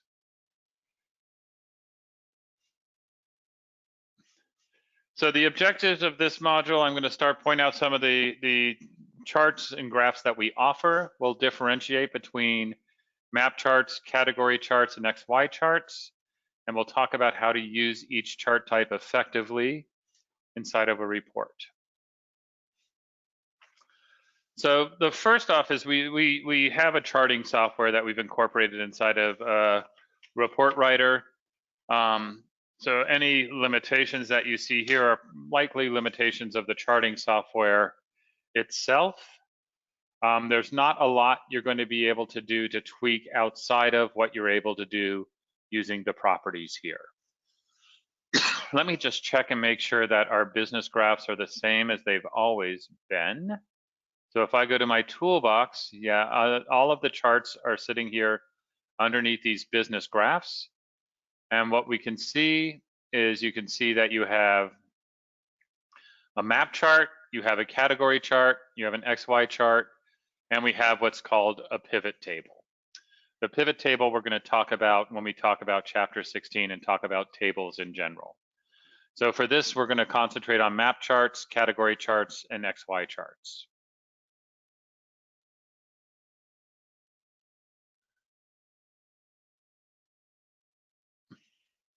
So if you're doing a map chart, you have a key value and you have a data value. For example, I want to have the quantity sold by product. I want to have a quantity sold by country. I want to have the revenue by account. So we have one measurable value, one key value, and we want to have one data value that it's all being grouped by. If we get into a category chart, we end up having one data value, one numeric value, one thing that's measurable and that we can sum and report on, but we're doing it against two key values. So I want to get the total revenue, but I want it by country, and then within each country, I want it further categorized by customer. Or yeah, I want to see the total amount that I've sold. I want to organize it by my product categories, but then within each product category, I want to further categorize it by the account. So a map chart is just one key and one data value. A category chart is two keys and one data value. An XY chart is two data values. So this is where I tend to think of them when I see things like scatter graphs. This is one of those where I have two numeric values and I want to plot them on basically a grid. I want to plot them so that I can compare them to other two data values on that same grid. So with an XY chart, you end up not having any keys, but you're really looking at the impact, or you're really looking at comparing two data values across a bunch of different readings. And we'll look at that at the end of the class. So let's start by a map chart. The map chart has the one key value where you're asking the question, what am I summarizing by? And you have one data value, which you answer what you are actually summarizing. When you put out a map chart, as you can see by my slide up here, you can have a variety of different views on the map chart. So up here, I think I have a 3D pie chart. I took that same thing and I switched it so it was being displayed as, I think they call that a ring chart, and then just a bar chart, a 3D bar chart. You get to choose what kind of map chart you want when you add that map chart onto your report. So when you set a map chart out there, a map chart is going to have two items belonging to it, or not two items, two objects belonging to it. We have the map chart object itself, and we have the item. So whenever you pull out a map chart, it's always going to pull an item out with it. You can't have multiple items. These always come as a pair. The map chart object, this top one, has properties. My lines are not going away. Let me try to erase all drawings again. Okay. My map chart item out here, it's got some properties. You get to give a title to the key. You get to give a title to the values, the data values that you're summarizing. You get to identify how you want this chart to be drawn, and a list of charts are shown to you. You get to decide how you want things sorted. Do you want it just sorted by the keys, sorted by the values, or just rely on how it's input? You can decide whether you want to add legends or labels, if you want to sort ascending or descending. All of that you're doing up at the map chart level. Down at the item level is where you get into the specifics of what you're doing. So the specifics are, I need a key. The key is going to have to be a string. So I want to organize things here by ship first name. So I'm organizing by name, I'm grouping it by name. And then you have the value, which is the thing you're summarizing. That's got to be numeric. And here my value is being set to the unit price.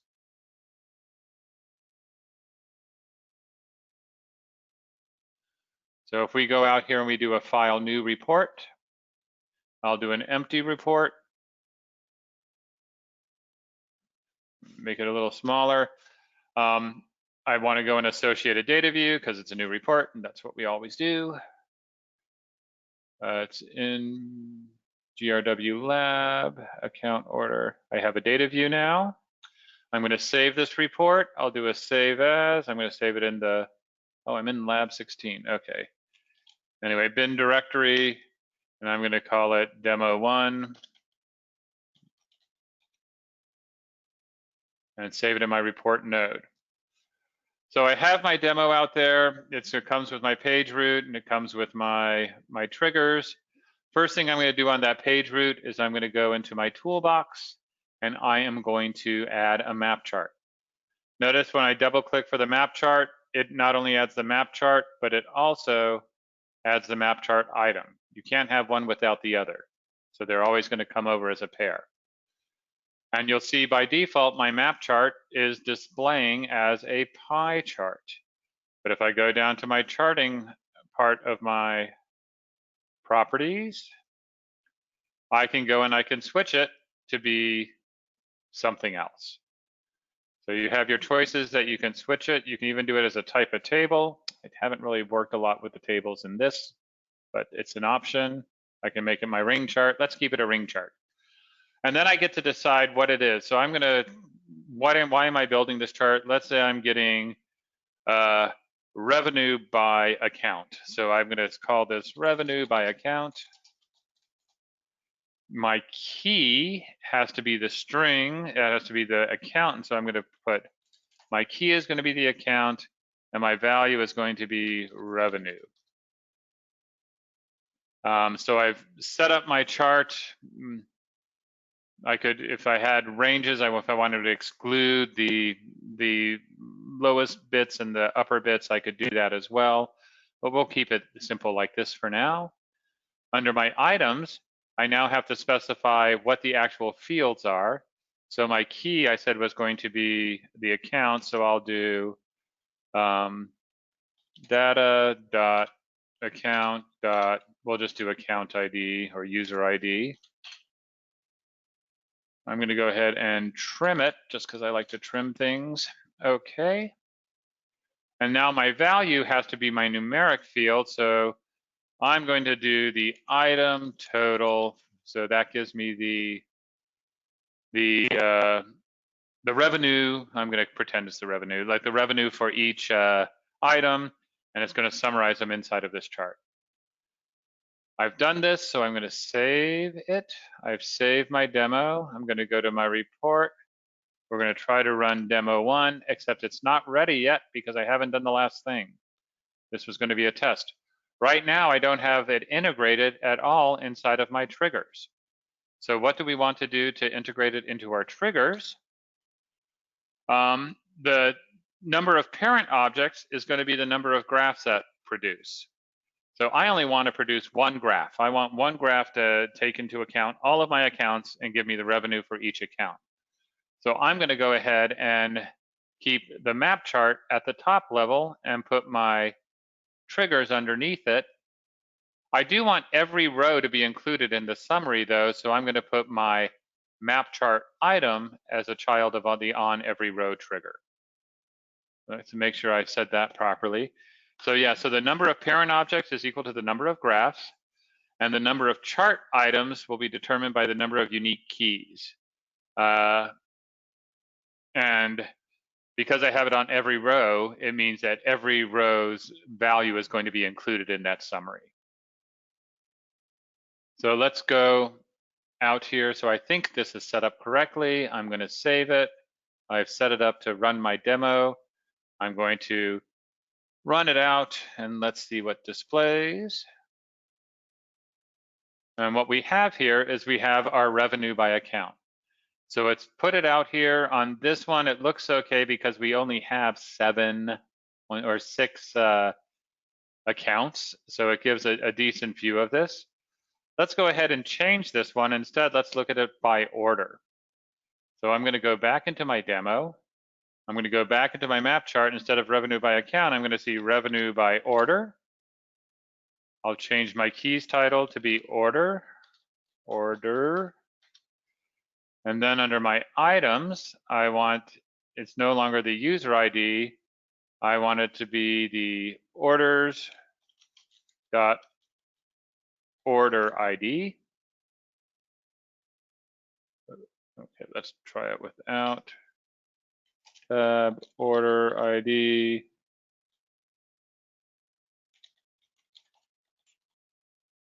Because the order ID was stored as a number and it wanted a string, I had to convert it to a string. Let me save this and let's run this guy and see what comes up.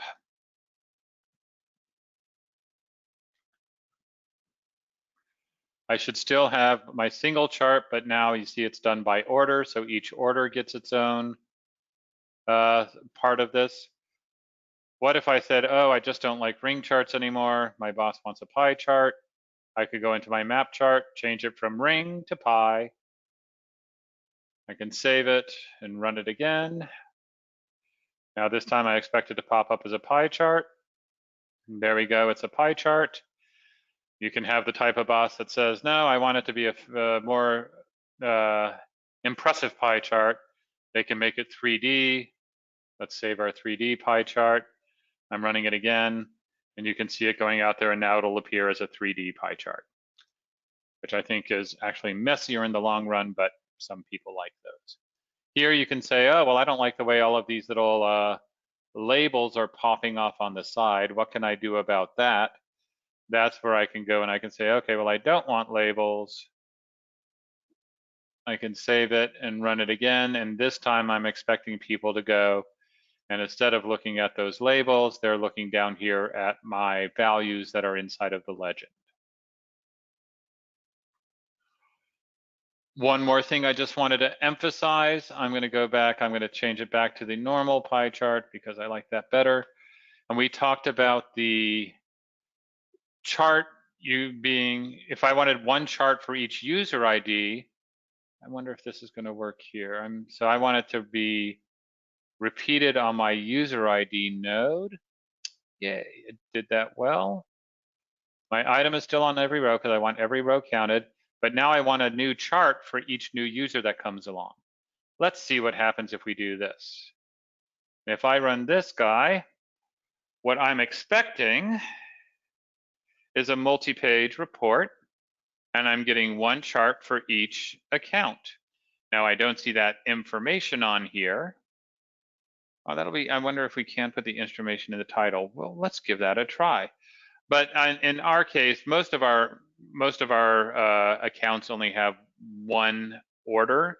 One of our accounts has two order, but you can go through and you can basically see, two of our accounts have two orders.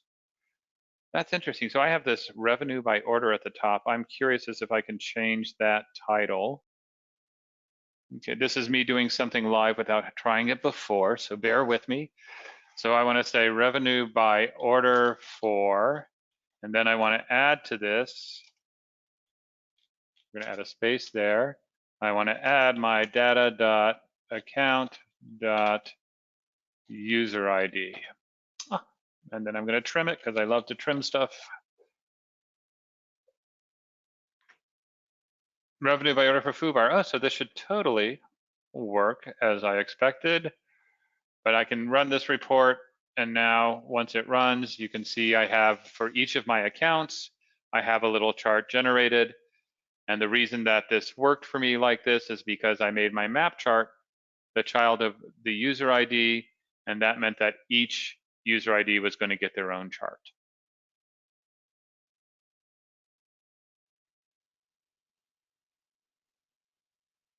Excellent. I don't see any questions up. So next, let's go to category charts.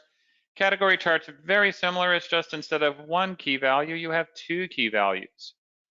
Let me just quickly demo this then. So we're going to get rid of the map chart altogether. We're going to go to my toolbox, and I'm going to get a category chart.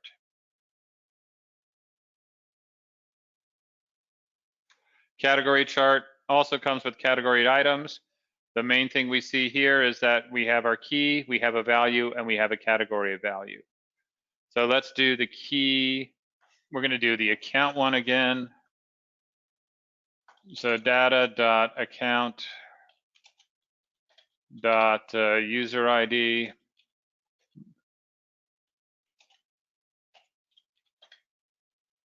And then we're going to trim it. And let's say within each account, we have our value. We're just going to do revenue, our item total. And then the category key, let's do the product category. So we'll do the data dot category dot category description. Sure.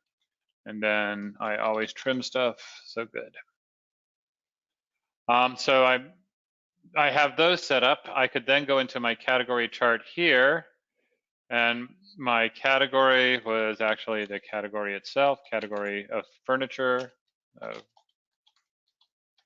Just to make sure we know. The key, my key was going to be account, and then my value was going to be revenue, and then I could have, you know, my new title, whatever I wanted to call it. My drawing choice, I have some more options. We still have our bar charts and our area charts, line charts. Let's just do a bar chart to start. I'm going to save this. I have to position it inside of my triggers. I'm going to just do one big chart, and then we have our items being under the on every row. And let's save it and run it. See if I did this correctly on my demo through.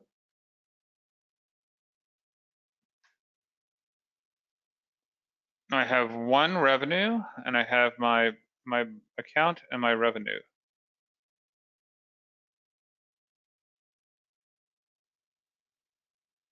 I'm curious now. I expected that to be category item, category key. Why am I not seeing my category key? That is curious to me.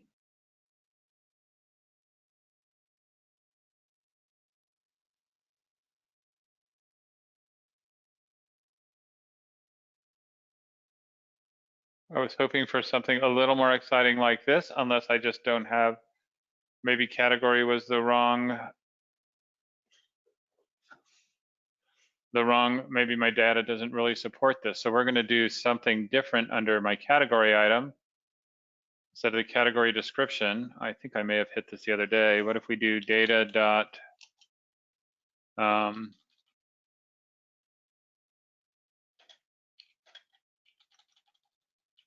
we just do, no, if it wasn't in there, I want to do the category.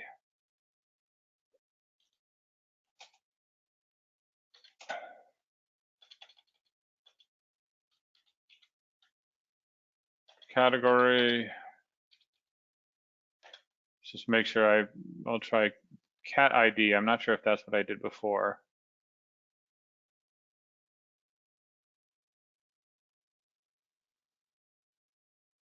Okay, there we go. So apparently our category description column needs to be populated in our database. But here you can see one where it's doing the account, and then within each account, I'm dividing it up by categories. My categories are being displayed down here inside of this legend, but I have the revenue by account. We could switch around these, and we could look at the different types. So that one right there was using a stacked bar chart. I could go, and instead of a stacked bar chart, let me do an area chart. Area chart kind of get a preview of that. If we save and run this, we look at our report again, and then the area chart. So here's showing the area with the different values and the different colors. We find another, the waterfall is where they're kind of stacked up. Yes, so waterfall chart if I wanted to do that. And you would look around and you would test the different ones to see which one properly represents your data. With ours here, it got a little hard just because our data is very skewed in certain directions. So trying to find great representations for the 3D chart has just been hard with the data that I've been giving in our Office Stores database. But that's the concept of category charts. We have the 2 key values. We have the 1 data value. We have a wide variety. The spider web, I think, was added in 320 or 310. Very recently, spider web was added. But you have to provide a key and a category key. Those are both strings. And you need to provide so the key and the category key are both going to have to be strings. And then your value that you're doing your summations on, of course, has to be numeric.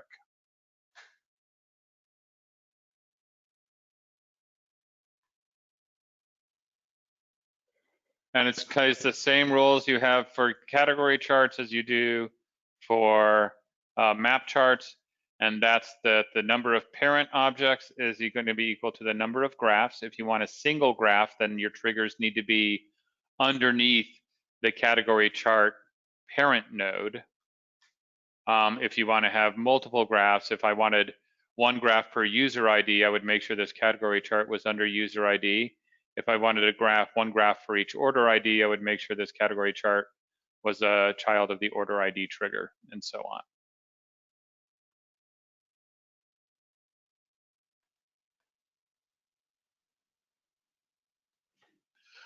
The last kind of chart we have here is this concept of the X and Y axis. And the X chart, you're going to have two numeric values. And these numeric values are just used to map everything in a map chart. So the examples we have up here are trigonomic functions. I don't do a lot of data analysis using trigonomic functions, so I'm not really well versed in these type of charts. But the ones where I typically see it are things like if you had, you know, my price versus the quantity sold. As I move the price up and down, how much more or less of this thing am I selling? And those are the data points that you can put up there, and you would put them out there on a scatter graph. So hopefully with the correlation showing that the lower the price is, the more of the items I sell. But the idea is that you're mapping two values and comparing those two values against each other. If I was to put this out onto a report, let me get rid of my category chart. If I was to bring out an XY chart, the main difference that you're going to see here is underneath the chart itself, I still have the chart and the chart item, but the chart item really just gives me two numbers. So I don't have the ability to put in anything that's not, I'm not putting in a key. I'm not summarizing by anything. Instead, I'm just plotting two things onto a master graph. And sadly, we just don't have any real data that shows this with any great, that renders this chart useful, given the database that we have.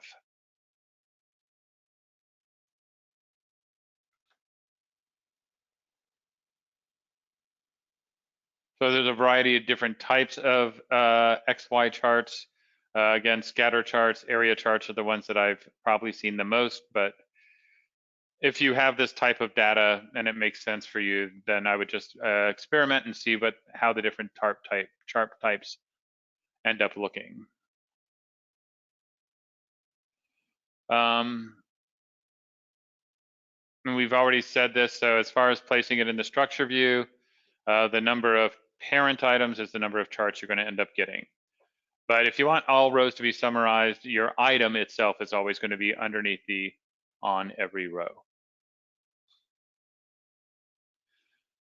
Do we have any questions out there about charts? They're pretty simple to use. Once they're produced, there's not a whole lot you can do to manipulate the end look and period. So people sometimes ask about the graph or the legend. Can I rewrite how the legend is displayed? And we don't give you the tools for that within our product itself. If that's something that you'd want to do, I would have you talk with support and see if there's workarounds that are outside of the product for that, for the chart level. I want to hit one more chapter today. So that was charts, and that was 11. Let me go ahead and start with chapter 12, and I'm going to see how far we get on chapter 12. So chapter 12, this is kind of going back into the land of the BDL. And this is talking about report output options. And the objectives of this chapter is to be able to go out and modify things programmatically. And what we're talking about here is like printing out to PDF or printing out to Excel. How do you make these things happen? So first off, the output settings, where can you set your output settings? Well, you can set it up in three places. One is you can define a default in Report Writer. So this will be the only time we look at this inside of this course. But if you go to Tools Preferences, there's a section called Report Writer. And this is where you get to say default paper settings. When I create a brand new report, unless I go and overwrite it, this is where my default is set up. And since I'm here in America, my default is a standard letter size paper. I expect most of my reports to print out on an 8.5 by 11-inch piece of paper. When you create a report, we've already shown you, so when I create a report, my file new, I know that it's going to go out there and it's going to use the defaults I've set up for my installation of Report Writer. I also know I can go into my report properties and go into paper settings, and I can change that. I can say, nope, for this specific report, I want it to be landscape. This is the second level, and this is what gets saved inside of the .4rp. That when I do my load current settings, it pulls it up and it says, ah, yes, this person wanted this report to be printed out in landscape mode using letter size paper. The third option we have is to go out there and to use reporting API functions to change how the page is laid out. And we saw a bit of this when we were doing our label exam. So the crux of it all, the main point of it all, is you have a load current settings. Somewhere down the line, you're going to have a commit current settings. Commit current settings never uses a file name, so that's a mistake on the slide. I will fix that. Actually, let me go to this and just fix it now, because commit current settings should just have the parentheses. Okay. Now I want to restart slideshow from current slide. Okay, so we have our commit current settings. Anything you want to do to influence it, you're going to do between the two. So I do my load current settings, and then anything I want to do to change it, I'm going to put in between my load and in my commit. And this is where we're able to change it programmatically.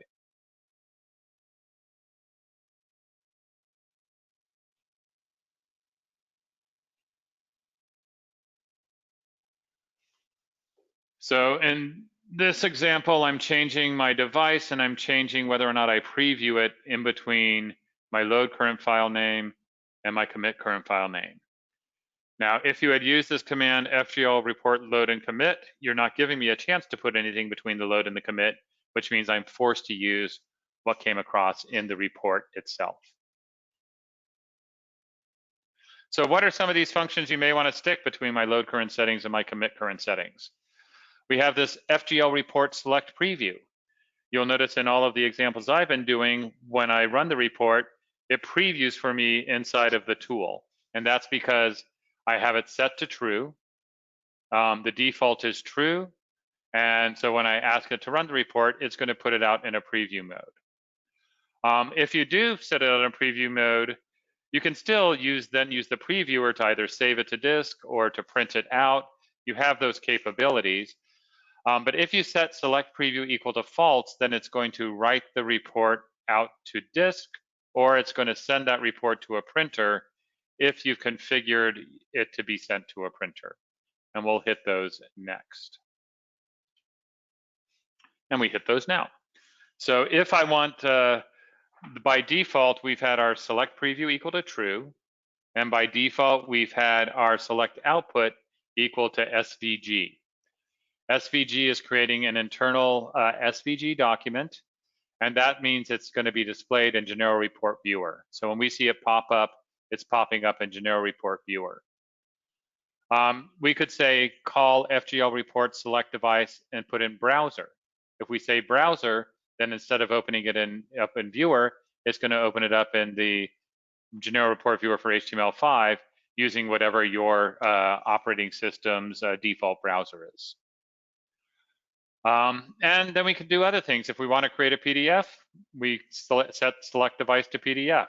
If we want it to output to an Excel document, we set it to XLS or to XLSX to create the two varieties of Excel spreadsheets. If you want it to become an HTML document, you can select device equal to HTML. So as you can see, we have PDF, we have image. You can create image files from it, one image per file page.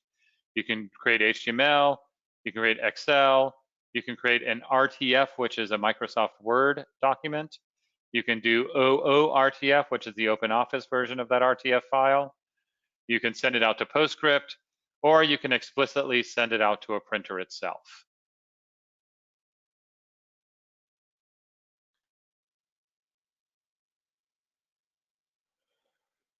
So if I'm sending it out to a file name, I may want to give the name of the file. So the way you give the name of a file is we have a report called FGL report set output file name, where we go and we specify the name that we want the report to be saved under when it is written out to disk. So the assumption here is my preview is false, and my device is not printer, because if I send it out to a printer, it's just going to the printer, but it's going to give it a file name. If you don't give it a file name, we're just going to call it report.pdf or whatever the name is whatever the extension is for what you've asked me to create. And if the device is an image, you're sending it out the image, we said that one report page is going to be equal to one image. We increment it by giving a number after the end of whatever file name you give us. So it would be report name 001, report name 002, and so on for however many pages the report is.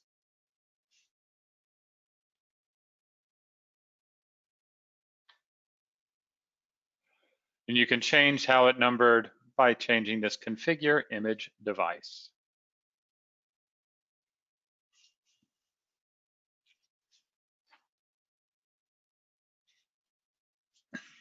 Now, the rest of this chapter, and we're going to go through it relatively quick, but I just want to point out some things.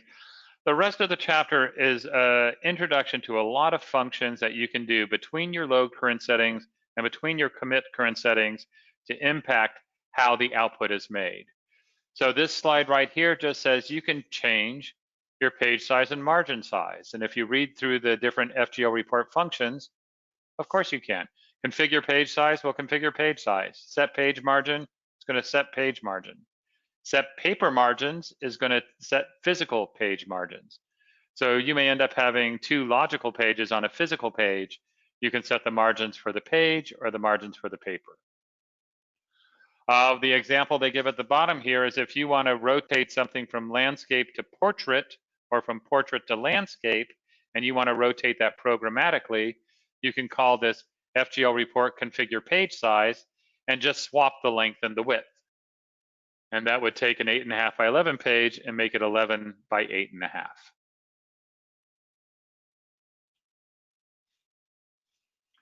Here's a slide showing the change of the orientation. Main thing being, of course, is that it's happening between the load current settings and the commit current settings. And that's the key to all of this. A multi-page report. A multi-page report is going to send several logical pages to a single physical page. In order for this to work, there's two API calls we have. We have select logical page mapping, and we have configure multi-page output, where we're telling it how many logical pages we want to have on that physical page. I'm going to show this in a demo really quick first. Let me go to my project. In my project, I have my main. So in my main module, this time I'm going to add a new clause here. And that clause is going to say, if the report name is order list 1, then I want you to first load the current settings of my report, right? We always load current settings. Then I want you to say, this time I'm going to output it to PDF. Excellent. This time I want to use multi-page logical page mapping. So I want multiple logical report pages on one physical PDF page. And then I have to configure my multi-page output. And this says 2, 3, and true. If I was to look at what this configure multi-page does, go back to my slide. I have my page exponent, my ISO number, and my portrait. My page exponent is going to let me know how many logical pages to fit on the physical page. So because I put 2, I know that's 2 to the second power, so that's going to put 4 logical pages. It's going to do 2 across and 2 down. So let's go ahead and run this and just see what happens. So I'm going to change my report name to order list 1.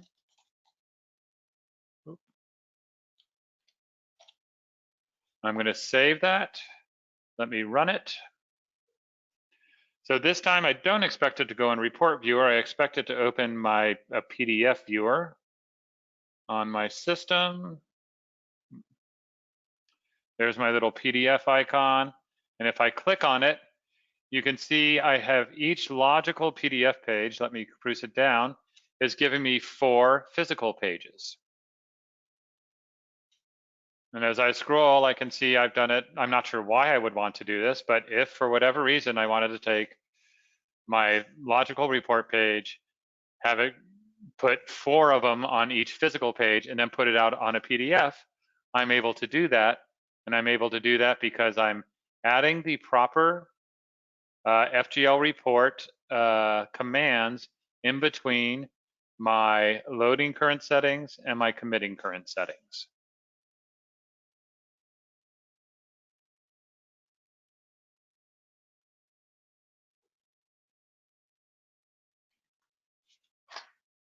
There's our example that I just showed of the multi-page report.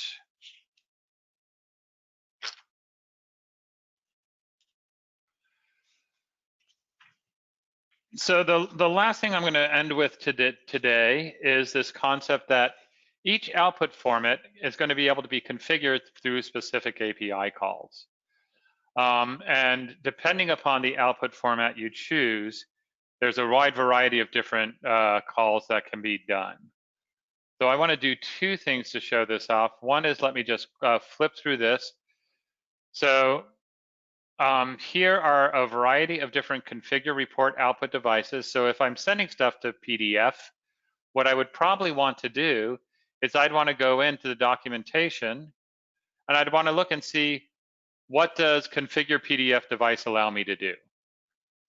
All of this documentation, even though we're talking BDL and we're working in BDL right now, all of this documentation is happening, let me go in Studio, inside of the GST documentation.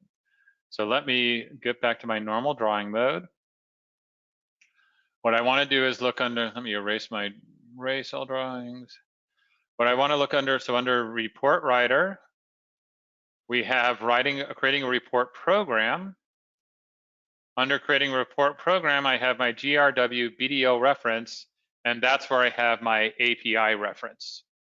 And if I was to look at my API reference, let's see what my options are moving down there. I have function to change reporting options, page functions, output functions, and let's see if I further divide this by anything. So not a whole lot, but if I was to go through here, I can go down and I can see that there's a lot of different options out here for specific items. So my PDF, I could do a search on this for PDF. I see set PDF image resolution, set PDF JPEG image encoding. Let me see if I do a find on this page on PDF. I could go down and let's see what all we have. I have my configure my PDF device, configure PDF font embedding. So those are options out there that I could affect if I wanted to send stuff out to PDF. On the rest of the slides for this chapter, and I'm going to let us go for a minute, but I just want to say so that as we go through these slides, I'll leave them for you to look at when you have time. But you can go through and just see that we have things for PDF, we have things for Excel, we have a lot of them out there for printers. Printers are going to involve maybe additional scripts to make sure that you have the right fonts out there. And I want to say so if you're printing out to a printer, you're going to set your device equal to printer, but then you're going to have to name the printer you want to send it to. And if you want to name the printer, you want to go to printer info, a script we provide, to make sure that it gives you the names of the printers that are available. Another common one is what if they want to send it to a local printer. Let's see. Oh, and as we're sending it to a printer, there may be things that you need to do that are typically filled with your printer dialog. How many copies, single-sided or both side? I want to do pages 1 through 5.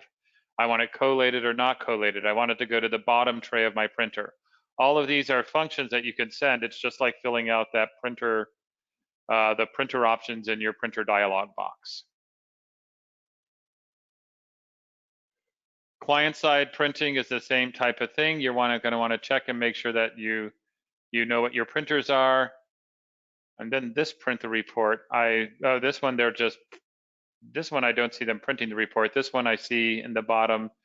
They're selecting the device and they're setting the device to SVG. That means it's going to open up in the previewer. And then from the previewer, I guess they get to print.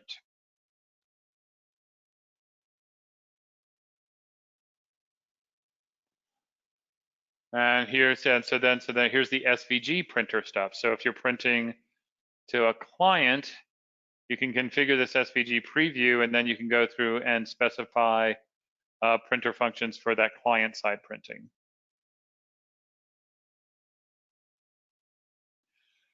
So the sources for the GR APIs, you can look at it if you want. They're inside of the GRE directory, inside SRC, inside API.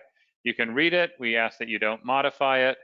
If you want to find out more about reading through all the functions and seeing what all the functions are that are available for you, we do recommend or suggest that you go to the documentation and spend some time looking through these and seeing what my different options are that I can use for a report. Now, I thought there was another section in here. I'm going to find it for you. So if I go to BDL programs, I'm writing my report programs. We do have a topic up here on output options. But I was expecting more.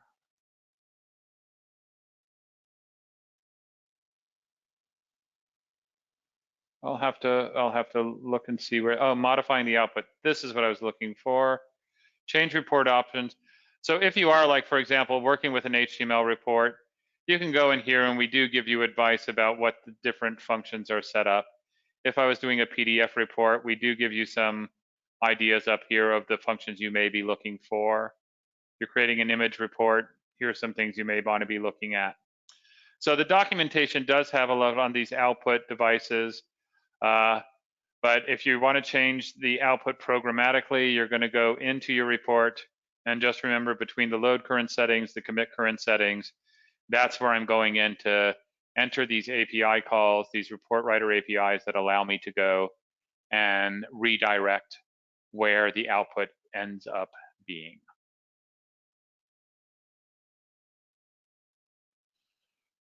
All right, that's it for today. I didn't get to chapter 16, so that's the chapter on tables. We'll start off with that tomorrow.